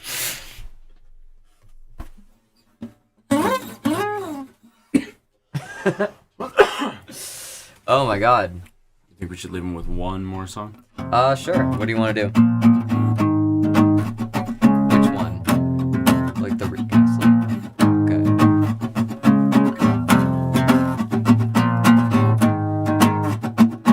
Okay. Here's what we're leaving you. We're no strangers to love. You know the rules, and so do I. A full commitment's what I'm thinking of. You wouldn't get this from any other guy. I just wanna tell you how I'm feeling. Gotta make you understand. Never gonna give you up. Never gonna let you down. Never gonna run around and desert you. Never gonna make you cry. Never gonna say goodbye. Never gonna tell a lie and hurt you. Okay. Hey. Oh my god. Never gonna smell Teen Spirit. You goddamn right. Oh my god. I don't know if we have much more to talk about. If there's any other questions y'all got for us, we can do that, but I don't think there's much more to be said. We'll have more what the fuck? What is that? That is a phone. I'm sorry, there was just a picture. Someone fucking sent me a picture of a lamp. Okay.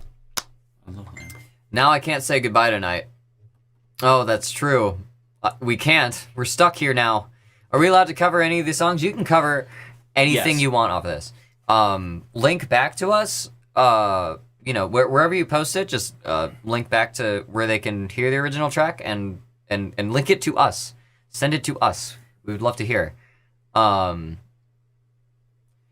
Yeah, that goes for anything, like any of my music that's out. You can cover it. You can do animatics to it. You can do like lyric music videos or whatever. Like just make sure you credit, make sure you link back, and make sure we see it. That'd be cause awesome. Yeah. Same here. And I'm just gonna shamelessly plug myself if I can for a second. Go for it. I have 25 subscribers on YouTube. My birthday's May 21st. I want to have 50 by then. So if any of y'all are not subscribers on YouTube, I'm up there. My name is Rover Red. I look like this. It'd be super cool. Hell yeah. Y'all should go subscribe to that channel. I'm gonna go Oh wait, you don't have a.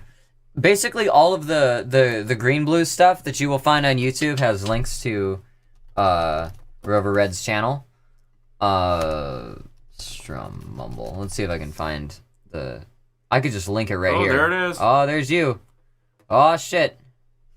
Oh boy. Let me link to this account here, and then put it in this chat here. Yeah. No, yeah. That would be the profile of Rover Red here.